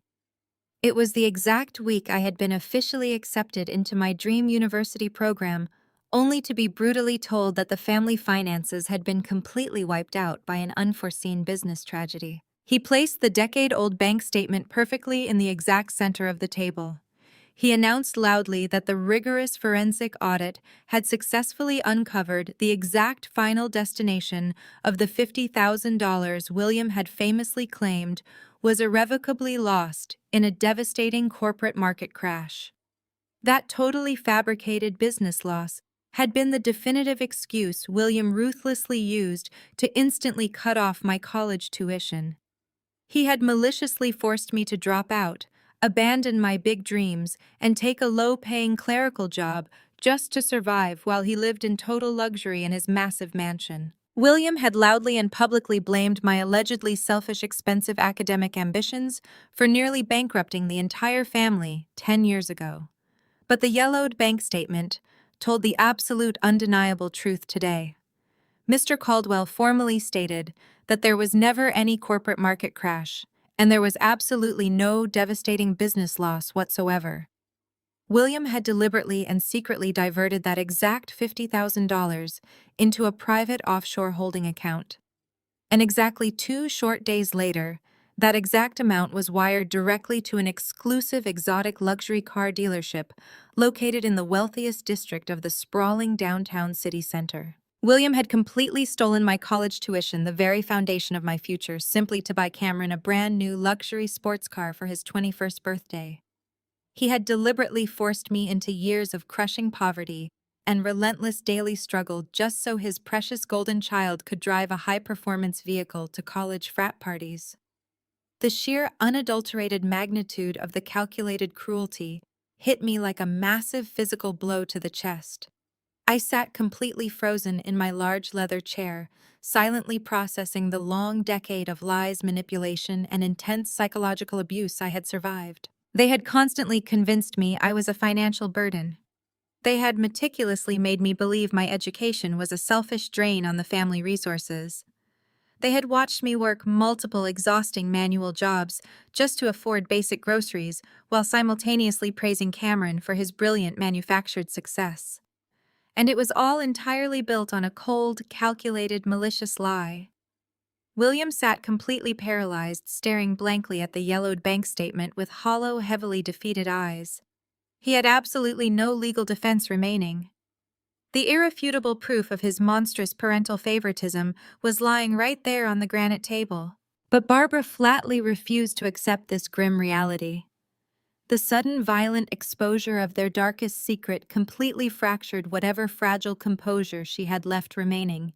She leaped aggressively out of her leather chair, her face wildly contorting into a terrifying mask of pure, unhinged hysteria.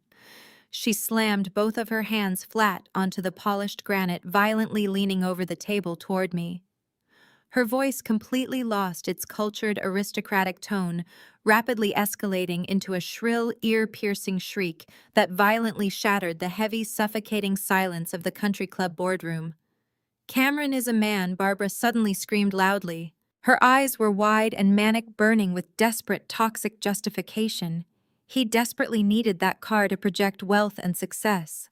He needed to confidently network with the right people. He had a massive corporate future to protect and a massive empire to build. You were just going to end up a useless dependent housewife anyway. Why on earth should we have wasted $50,000 of perfectly good money on a meaningless degree for a girl who was always destined to be absolutely nothing in this world? The horrific, deeply ingrained misogyny and unapologetic parental favoritism echoed incredibly loudly. It was the purest, ultimate distillation of everything she truly believed. In her toxic, distorted reality, Cameron's superficial public image was infinitely more valuable than my education, my future, and my entire existence. She had actively and joyfully participated in deliberately destroying my life simply because I was born the wrong gender and possessed the wrong ambitions. She stood there, her chest heaving, completely unashamed of the monstrous choices she had made. I looked at my mother, feeling absolutely nothing inside. No anger, no sorrow, no betrayal. The deranged woman screaming across the table was a complete stranger to me. I simply turned my head and looked calmly at Grandfather Harrison. He slowly shook his head, profound disgust radiating from his weathered face. He looked at William and Barbara as if they were rabid beasts. He tapped his silver cane once against the hardwood floor, signaling the absolute end. The heavy mahogany boardroom doors suddenly swung open, revealing two stern police officers. Two uniformed police officers entered the silent room holding a signed federal warrant. They walked straight past my chair, completely ignoring my quiet presence, and forcefully slapped heavy steel handcuffs on William for bank fraud and blatant forgery. The sharp metallic click of the steel cuffs snapping shut echoed like a gunshot through the opulent mahogany boardroom. William stood completely paralyzed before the reality of the cold metal biting into his wrists finally registered. His tailored suit jacket bunched awkwardly around his shoulders as the two federal officers firmly secured his arms behind his back. He immediately began to thrash and pull against their relentless grip, his face turning a dangerous shade of purple as he barked frantic, incoherent commands. The officers did not even blink. They maintained their stony professional silence, reading him his Miranda rights in a flat, practiced monotone that completely ignored his arrogant billionaire bluster. Barbara let out a blood-curdling scream that shattered the remaining air in the room. She lunged forward, her manicured hands clawing desperately at the officers' uniform shirts, completely blinded by the collapse of her social empire. She shrieked that there had been a terrible misunderstanding. An officer strictly warned her that interfering with a federal arrest warrant meant she would instantly be joining her husband in the squad car for obstruction of justice. Barbara instantly froze before she collapsed onto the plush carpet, weeping hysterically into her hands. Her entire universe, the wealth, the prestige, the exclusive country club memberships had just been vaporized in less than 5 minutes. But the most spectacular reaction did not come from my parents. It came from the golden child himself. Cameron had spent his entire life being fiercely protected and pampered by the man currently being marched toward the heavy oak doors. He stared at his father with panic-stricken eyes as the severe legal consequences of his own fraudulent lifestyle finally crashed down upon him. He watched the officers pushing William toward the exit, and his carefully manufactured facade completely broke. He did not rush to his father's defense. He violently turned on him. Cameron began screaming at his parents with an unhinged, frantic desperation.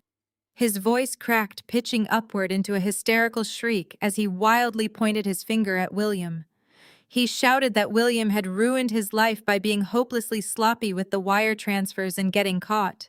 He screamed that he was supposed to be a major tech billionaire and that William had fundamentally destroyed his massive future by leaving an easily traceable paper trail. He did not express a single ounce of remorse for the stolen millions. He was only furious that the limitless fountain of stolen cash had abruptly run dry. He lashed out at Barbara, screaming that her obsessive need to fund this engagement party had drawn a massive target on their backs. Fiona Sterling had been standing silently near the back of the boardroom, perfectly still. She had quietly slipped into the room behind Cameron when Grandfather Harrison first summoned the family. She had heard absolutely everything. She had stood there listening to Mr. Caldwell detail the staggering, undeniable magnitude of the embezzlement. She had listened to the irrefutable proof that the successful tech entrepreneur she was about to marry was actually a broke, desperate fraud surviving entirely on funds stolen from his own family members. Fiona was incredibly shallow and deeply obsessed with her social status, but she possessed a sharp, ruthless instinct for self-preservation. She watched Cameron screaming at his handcuffed father over losing his stolen allowance, and a look of absolute cold revulsion washed over her perfect features. She slowly walked forward, the heels of her expensive shoes clicking sharply against the polished hardwood floor, until she was standing just a few feet away from my brother. Cameron abruptly stopped screaming and turned to look at her, his eyes wide with desperate pleading hope. He instantly shifted his entire demeanor, slapping on his charming manufactured smile, frantically reaching out his hands. He stammered wildly, telling Fiona that this was all just a temporary misunderstanding and a minor legal hurdle. He desperately promised her that they could still get married and that her father Richard would surely help them sort out this tiny financial roadblock once the dust settled. He reached for her waist, begging her to go back out to the ballroom and keep the guests entertained while he handled this private family matter. Fiona slapped his hands away with such fierce, aggressive force that the sharp smack echoed loudly across the boardroom. Her eyes were completely dead, devoid of any affection or warmth. She informed him in a voice dripping with absolute venom that her family was already facing a massive liquidity crisis, and that the only reason she had agreed to this ridiculous marriage was because he claimed to possess the necessary capital to save her father's commercial real estate empire. She pointed directly at Mr. Caldwell's thick forensic ledger and told Cameron that he possessed zero money, zero prospects, and a mountain of unpayable debt directly owed to my corporate holding company. She declared loudly that he was nothing but a pathetic, penniless liar. She reached down and violently grabbed the massive 3-carat diamond engagement ring on her left hand. She ripped the expensive ring off her finger, entirely uncaring as the metal scraped painfully against her knuckle. She drew her arm back and threw the heavy diamond directly at Cameron's chest with incredible force. The ring struck him hard against his sternum before dropping to the polished floor and rolling away into the dark corner of the room. Fiona did not say another word. She turned on her heel and stormed straight out of the mahogany boardroom doors, completely ignoring the sobbing Barbara and the handcuffed William without ever looking back. Cameron watched his wealthy, beautiful bride entirely vanish from his life. He turned slowly, looking around the grand executive boardroom. The federal officers had successfully dragged his screaming, cursing father out into the corridor, heading straight for the waiting squad cars. His mother was still curled up in a pathetic crying ball on the expensive carpet, completely broken and entirely useless to him now. His entire support system, the people who had enabled his toxic behavior, shielded him from all consequences, and illegally funded his entire existence, had been instantly and permanently removed. He was standing completely alone. He possessed absolutely no genuine skills, no legitimate business acumen, and absolutely no access to the massive generational wealth he had always arrogantly treated as his personal piggy bank. The fraudulent tech startup he had proudly boasted about to the local media was drowning in debt. The luxury cars and expensive penthouses were going to be aggressively seized and liquidated to pay back the stolen family trust accounts. He was stripped entirely bare, exposed to the harsh, unforgiving world, without a single financial safety net to catch his impending fall. Cameron's eyes slowly darted across the granite table and finally locked onto me. I sat completely still, projecting the calm, unbothered authority of a woman who had meticulously engineered this exact moment. I watched the arrogant golden child process the undeniable fact that I was now the sole executor of the Harrison estate. I watched him realize that I personally owned the country club he was currently standing in, and that I wielded the absolute legal power to crush whatever pathetic fragments of his life still remained. The incredibly smug, condescending smirk that he had worn since childhood completely melted off his face. His knees visibly buckled beneath his weight. The man who had spent his entire life mocking my poverty, stealing my tuition money, and aggressively treating me like a worthless peasant suddenly collapsed onto the polished floor. He did not just fall to his knees, he actually began to crawl. He dragged his body across the cold hardwood floor, his expensive tailored suit trousers gathering dust as he frantically scrambled toward the head of the long granite table. He pushed past his sobbing mother, completely ignoring her distress, as he desperately closed the distance between us. He reached my chair and violently threw his hands forward, desperately grabbing fistfuls of the emerald silk fabric of my designer gown. His hands were shaking uncontrollably, his knuckles turning white as he clung to my dress, like a drowning man grasping at a life preserver. Heavy, ugly sobs began to rip through his chest. Tears streamed down his face, ruining his carefully styled appearance. The golden child was completely shattered, stripped of every ounce of his arrogant bravado, weeping pathetically at my feet in front of Grandfather Harrison and my corporate litigators. He looked up at me, his face red and slick with tears, his eyes wide with a frantic, sickening desperation.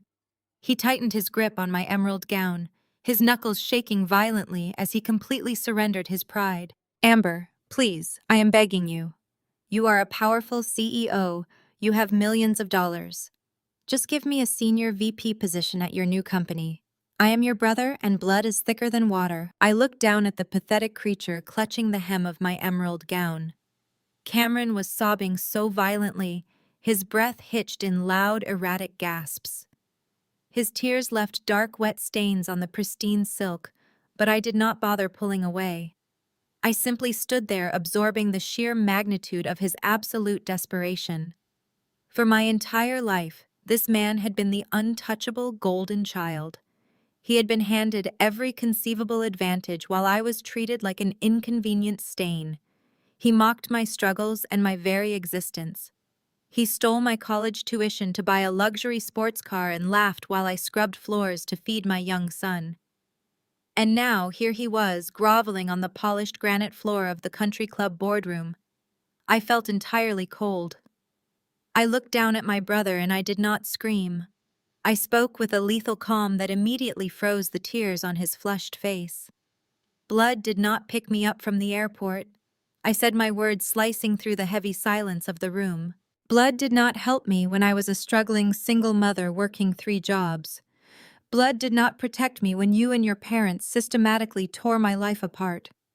I reached down and firmly peeled his shaking fingers off my dress, brushing the silk smooth with a deliberate motion. "You are not my blood, Cameron," I stated, looking directly into his terrified eyes. "You are a parasite. You have spent your entire life feeding off the destruction of others, and now the host is dead. You will have to learn how to survive in the real world all by yourself." Cameron slumped backward onto the hardwood floor, completely paralyzed by the harsh finality of my words. He curled his knees to his chest, burying his face in his hands, as a fresh wave of hysterical sobbing overtook him. He knew it was entirely over. There would be no magical rescue. There would be no comfortable vice president position at my holding company. There would be no 6-figure salary to fund his luxury penthouses and tailored designer suits. He was going to face the massive, crippling debt of his fraudulent tech startup completely alone. I stepped over his trembling body and turned my attention back to the grand doorway. The 2 federal officers had paused their steady march, waiting patiently for the dramatic family tension to conclude before hauling their prisoner out to the waiting squad cars. William was still violently thrashing against his heavy steel handcuffs.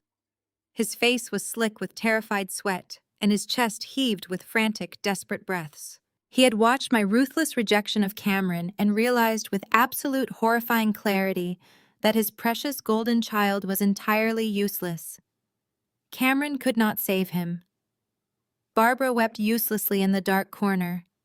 I was the only person left in the universe who possessed the necessary capital and authority to bail him out of this catastrophic nightmare. William forcefully planted his expensive leather shoes against the polished floor, refusing to move another inch toward the exit. He twisted his body around to face me, his eyes wide and completely manic. The arrogant titan of industry was entirely gone. He was nothing but a cornered, desperate criminal facing a lengthy sentence in a federal penitentiary. "Amber, please," he shouted, his voice cracking loudly in the quiet boardroom. "You have to stop this right now. You cannot let them take me away like a common thief. I am your father. I am the patriarch of this family. You know I would never survive in a federal prison. Please, you have millions of dollars at your disposal. You own this entire country club. You can make this go away. You can pay my bail tonight. You can hire the absolute best defense attorneys in the country. Just write the check, Amber. I will do whatever you want. I will give you anything you ask for. I will finally acknowledge you as my true heir." He leaned forward, straining against the officer's tight grip, throwing out the one single thing he had deliberately withheld from me for my entire existence. "I will publicly announce that you are the rightful leader of the Harrison Empire." William begged, his voice echoing off the mahogany walls. "I will tell the entire board of directors that you are brilliant. I will give you the family legacy. Just write the check and keep me out of prison." I stood perfectly still, letting his frantic, pathetic words hang in the heavy air. I slowly absorbed the absolute absurdity of his desperate offer.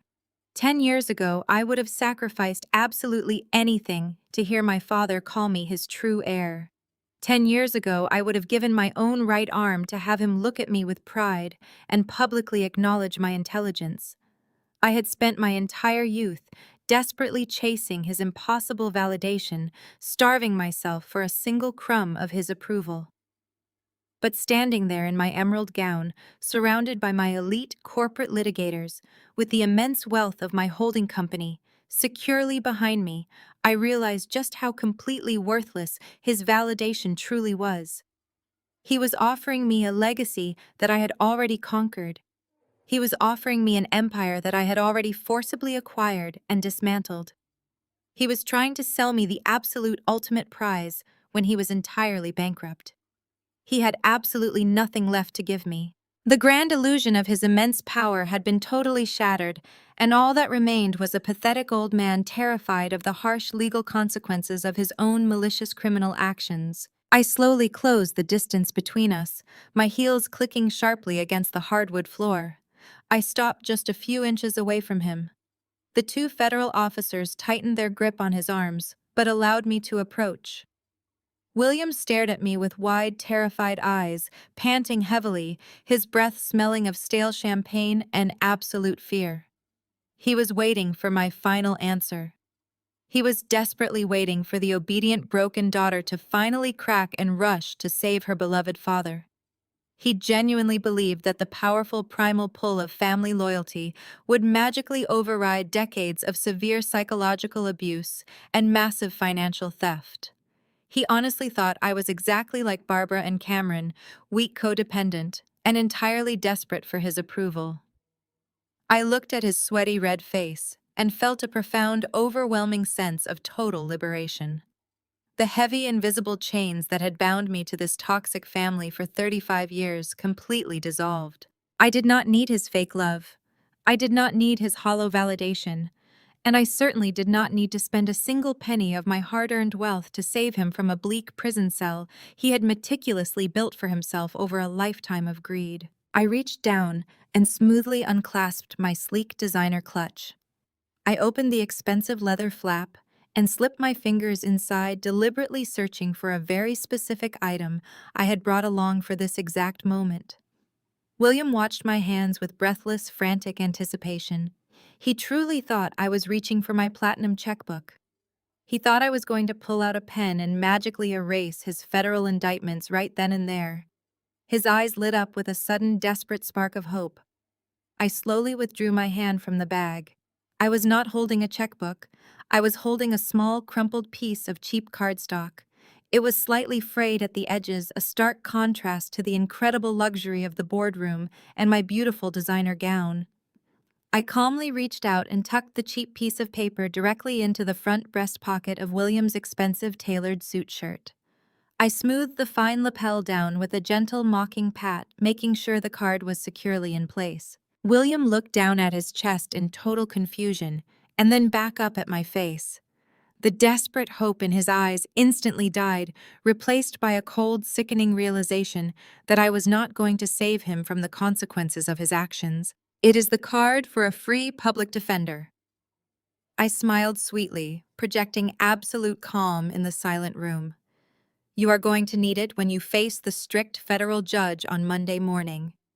I took a slow, deliberate step backward, firmly putting distance between myself and the man who had maliciously stolen my tuition money. I looked at the two federal officers and gave them a very polite nod. They immediately jerked William forward forcefully, marching him toward the heavy mahogany doors. He stumbled clumsily across the floor, his weak knees completely buckling beneath him. You told me to learn independence, Dad, I said loudly to his retreating back. Now it is finally your turn. Have a truly wonderful and great Christmas. 3 months evaporated in a rapid, blinding whirlwind of federal indictments and seized assets. The complete implosion of the Harrison Empire dominated the local news cycle for weeks. The relentless media coverage meticulously dissected every single fraudulent wire transfer and every forged document that my father had so arrogantly created. William Harrison did not get the luxury of a protracted, highly publicized trial.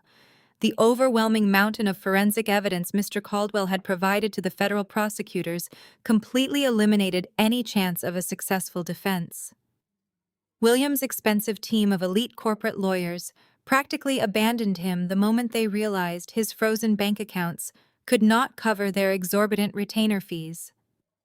He was left entirely at the mercy of the public defender system he had so viciously mocked just 90 days prior. The sentencing hearing was remarkably brief and entirely devoid of the grand theatrical respect William had demanded his entire life.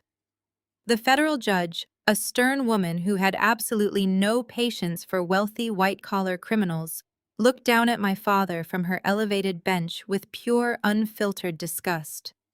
She explicitly cited his deliberate financial exploitation of his own elderly father and his ruthless theft from his own family members as aggravating factors.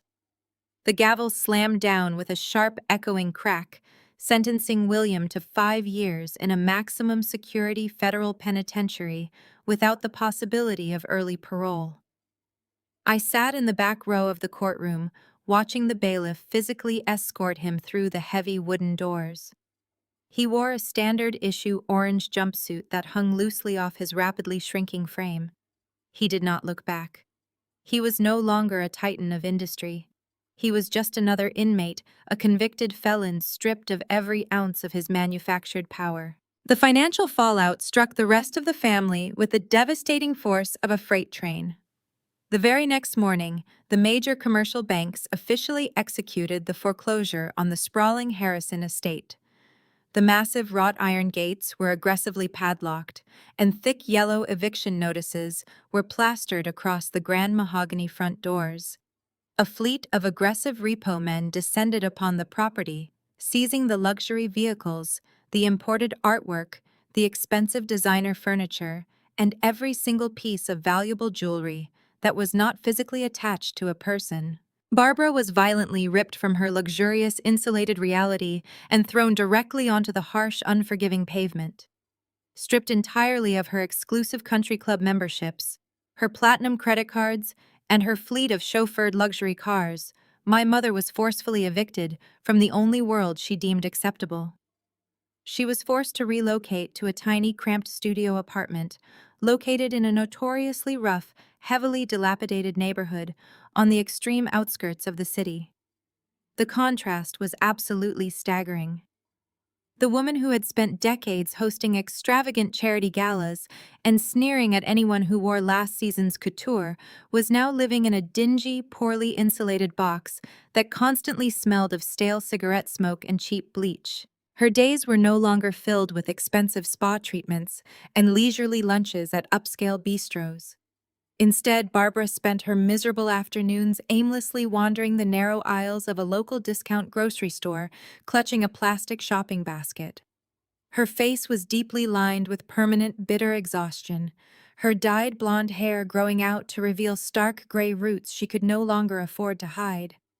She aggressively cornered exhausted teenage cashiers loudly and bitterly, complaining about the poor quality of the bruised produce and the absolute indignity of having to bag her own groceries. She frantically spun wild, delusional tales about how she was actually a wealthy socialite who had been tragically victimized by a vindictive, jealous daughter. The cashiers did not care. They stared at her with blank, indifferent eyes, simply waiting for her to hand over her crumpled food stamps so they could clear the long line of impatient customers behind her. She was entirely invisible, reduced to a pathetic, annoying nuisance in a world she used to actively despise. Cameron faced an equally spectacular and profoundly humiliating destruction. The fraudulent tech startup he had proudly paraded in front of the media completely collapsed the instant the stolen family funds were cut off. His angry, unpaid investors aggressively filed massive civil lawsuits, ensuring he would be drowning in an inescapable mountain of debt for the rest of his natural life. Fiona Sterling and her wealthy family had completely erased him from their social circles, deleting his contact information and aggressively threatening legal action if he ever attempted to approach them again. Stripped of his enablers, his stolen wealth, and his absolute unearned arrogance, the golden child was finally forced to actually work for a living. With absolutely no legitimate skills, no completed college degree, and a highly publicized reputation as a financial fraud, Cameron had zero prospects in the corporate world. The only establishment willing to hire him was a massive, brightly lit, big-box electronics retail store located in a depressing strip mall. The man who had spent his entire adult life wearing custom-tailored Italian suits was now forced to wear a humiliating, poorly fitting, bright blue polyester uniform polo shirt and a plastic name tag. He spent 40 agonizing hours a week standing under harsh fluorescent lights, desperately trying to sell extended warranties on cheap flat-screen televisions to angry bargain-hunting customers. I purposely drove past the retail store one rainy Tuesday afternoon, sitting quietly in the back of my tinted town car. I watched through the rain-slicked window as Cameron wrestled aggressively with a massive stack of cardboard boxes near the loading dock. His face was slick with greasy sweat, his posture slumped with heavy, miserable defeat. A teenage shift manager half his age stepped out of the sliding glass doors and sharply berated him for taking too long on his break. Cameron did not argue. He did not puff out his chest or scream about his immense superiority. He simply lowered his head, mumbled a pathetic apology, and scurried back to work like a frightened, beaten dog. The magnificent golden child had finally been introduced to the brutal, uncompromising reality of the real world, and it was crushing him flat. While my former family drowned in the toxic consequences of their own malicious actions, I focused entirely on securing a permanent, peaceful future. Grandfather Harrison had formally transferred the remainder of his healthy, untouched assets into my direct control before permanently retiring to a quiet, highly exclusive assisted living facility on the coast. He wanted absolutely nothing more to do with the toxic chaos William had created.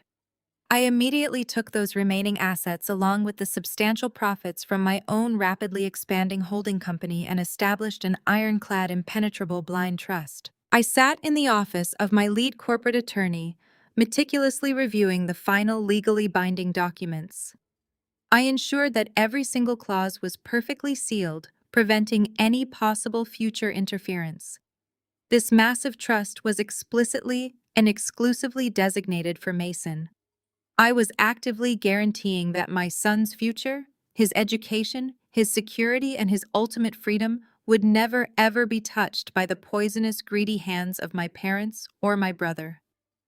I signed my name on the bottom line with a heavy gold pen, locking away a generational wealth that would serve as a permanent shield for my child. Mason would grow up completely free from the toxic, conditional love that had defined my entire existence. He would never know the sting of being called a failure simply because he did not fit a manufactured twisted mold. My life finally settled into a beautiful, productive rhythm. The massive Oakwood Estates mansion truly felt like a home now filled with Mason's laughter and the quiet, steady peace of absolute financial and emotional security. The dark, heavy clouds that had hovered over me for 35 years had completely dissipated, leaving behind a bright, clear horizon. I was finally the undisputed master of my own destiny. It was a crisp, bright Wednesday morning, exactly 3 months after the explosive confrontation at the country club. I was sitting comfortably behind the massive, polished mahogany desk in my sunlit executive office located on the top floor of my downtown corporate headquarters. The floor-to-ceiling windows offered a commanding, sweeping view of the sprawling city below. I was casually sipping a hot cup of artisanal black coffee while reviewing a highly profitable quarterly acquisition report for a new commercial property. The soft, rhythmic hum of the bustling city traffic below felt like a soothing background melody to my success. A soft, polite knock interrupted my deep concentration. The heavy glass door to my office clicked open and my newly hired executive assistant, a sharp, highly efficient young woman named Chloe, stepped into the room. She was holding a silver mail tray, but her expression was slightly hesitant, conveying a rare moment of professional uncertainty. She walked across the plush carpet and stopped directly in front of my desk, holding out a single item. Sitting alone on the silver tray was a thick, heavily crumpled envelope. The cheap, generic white paper was deeply smudged and stained, looking entirely out of place in my pristine corporate environment. The return address was hastily scribbled in jagged, erratic handwriting that I instantly recognized despite the years of emotional distance. It was a frantic, desperate scrawl that perfectly matched the chaotic, unhinged energy of the woman who had penned it. The word urgent was underlined 3 times in thick black ink across the top corner. Chloe looked down at the dirty envelope and then back up at me, her professional demeanor faltering just slightly as she registered the toxic energy radiating from the cheap paper. She tilted the silver tray forward, offering me a better look at the frantic handwriting. "Should I open it, Ms. Amber?" Chloe asked quietly, her voice hovering in the quiet, sunlit room. I stared down at the dirty, crumpled envelope resting on the polished silver tray. I instantly recognized my mother's desperate, manipulative handwriting. The frantic strokes of ink radiated the exact same toxic, chaotic energy that had suffocated my entire childhood. A few months ago, seeing that frantic scrawl would have sent a sharp jolt of deep anxiety straight through my chest. Now, looking at the thick paper screaming for my immediate attention, I felt absolutely nothing. I calmly reached out and picked up the heavy envelope. "No, Chloe," I said softly. "That will not be necessary." I stood up from my leather chair and walked across the plush carpet toward the heavy-duty paper shredder sitting quietly in the corner of my executive office. I did not hesitate for a single second. I did not wonder what pathetic excuses or desperate demands Barbara had crammed inside those pages. I simply fed the thick envelope directly into the machine. The sharp mechanical blades instantly roared to life, loudly grinding the frantic letter into tiny, meaningless shreds of waste paper. I turned back to my desk, completely unburdened and entirely free. I no longer cared what they had to say. The harsh coldness of my past completely faded away, giving way to the brilliant, vibrant warmth of the holiday season. The grand dining room of my Oakwood mansion was currently filled with the mouth-watering aroma of roasted turkey, fresh pine, and genuine, unfiltered joy. Outside, soft white snow fell gently against the massive glass windows, creating a beautiful winter backdrop. Inside, the atmosphere was ablaze with bright laughter and absolute peace. I sat near the center of the massive dining table, surrounded by my true chosen family.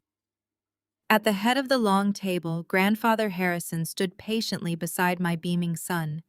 He was gently guiding Mason's small hands, showing him exactly how to properly carve the massive golden turkey. Mason was laughing loudly, completely secure, and entirely loved in a way I had never been at his age. Just a few feet away, Grandmother Martha moved gracefully around the room. She was happily pouring rich red wine into the crystal glasses of my most loyal company executives. These brilliant, dedicated people had fought alongside me through the absolute worst corporate fires. They had proven their unwavering loyalty and earned a permanent seat at my family table. I leaned back in my plush chair, absorbing the beautiful, magnificent scene unfolding around me. I had decisively cut away a deeply toxic lineage that only wanted to consume me and entirely steal my bright future. In its place, I had forged an unbreakable empire built entirely on respect, trust, and genuine love. I slowly raised my crystal glass of wine, catching the warm golden light of the magnificent crystal chandelier overhead. I smiled brightly, looking at my beautiful, healthy son and my wonderful chosen family. I had finally achieved true, sweet, permanent peace. The cold, agonizing nightmare was finally over forever, starting right today. I looked at the filthy envelope resting on the silver tray and felt absolutely nothing at all. For decades, the mere sight of my mother's frantic, erratic handwriting would have sent my heart racing with ingrained anxiety. I would have instantly braced myself for the inevitable demands, the cruel insults, and the endless emotional manipulation. But sitting in my sunlit executive office, surrounded by the undeniable proof of my own hard-won success, I was immune to her toxic pull. "No, Chloe," I said calmly, reaching out to take the envelope from the tray. "That will not be necessary." I did not spend a single second wondering what desperate lies or pathetic apologies Barbara had crammed inside those pages. I did not care if she was begging for rent money or demanding I restore her ruined reputation. I simply stood from my desk, walked over to the heavy-duty paper shredder in the corner of my office, and dropped the unopened letter directly into the feed slot. The machine instantly whirred to life, violently grinding my mother's desperate words into tiny, meaningless shreds of waste paper. I turned back to my assistant with a warm, genuine smile. "Let us get back to the acquisition report, Chloe. We have an empire to build." The transition from the cold corporate world to the vibrant warmth of the holiday season was nothing short of magical. 6 months later, the grand dining room of my massive Oakwood mansion was overflowing with the mouth-watering aroma of roasted turkey, fresh pine, and genuine joy. Outside, soft white snow fell gently against the massive windows, creating a perfect winter backdrop. Inside, the atmosphere was ablaze with bright laughter and absolute peace. I sat near the center of the massive dining table, surrounded by my true chosen family. At the head of the long table, Grandfather Harrison stood patiently beside my beaming son. He was gently guiding Mason's small hands, showing him exactly how to properly carve the golden turkey. Mason was laughing loudly, completely secure and entirely loved in a way I had never been at his age. Just a few feet away, Grandmother Martha moved gracefully around the room. She was happily pouring rich red wine into the crystal glasses of my loyal company executives. These brilliant, dedicated people had fought alongside me through the worst corporate fires. They had proven their unwavering loyalty and earned a permanent seat at my family table. I leaned back in my plush chair, absorbing the beautiful scene unfolding around me. I had decisively cut away a toxic lineage that only wanted to consume me and steal my bright future. In its place, I had forged an unbreakable empire built entirely on respect, trust, and genuine love. I then slowly raised my crystal glass of wine, catching the warm golden light of the magnificent chandelier overhead. I smiled brightly, looking at my beautiful, healthy son and my wonderful chosen family. I had finally achieved true, sweet, and permanent lasting peace. The journey from being a forgotten scapegoat to becoming the architect of your own destiny is rarely easy, but it is always worth the struggle.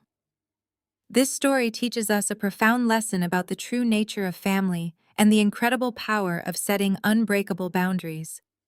We are often conditioned to believe that blood ties demand our unconditional loyalty, even when that loyalty is actively destroying our mental and financial well-being. Amber's journey brilliantly illustrates that walking away from toxic family members is not an act of cruelty or selfishness. It is the ultimate act of self-preservation and self-respect. Her immense success was only possible because she finally recognized her own inherent value and stopped seeking validation from people who were fundamentally incapable of giving it. When you stop trying to please those who are determined to misunderstand you, you free up massive amounts of energy to invest in your own growth.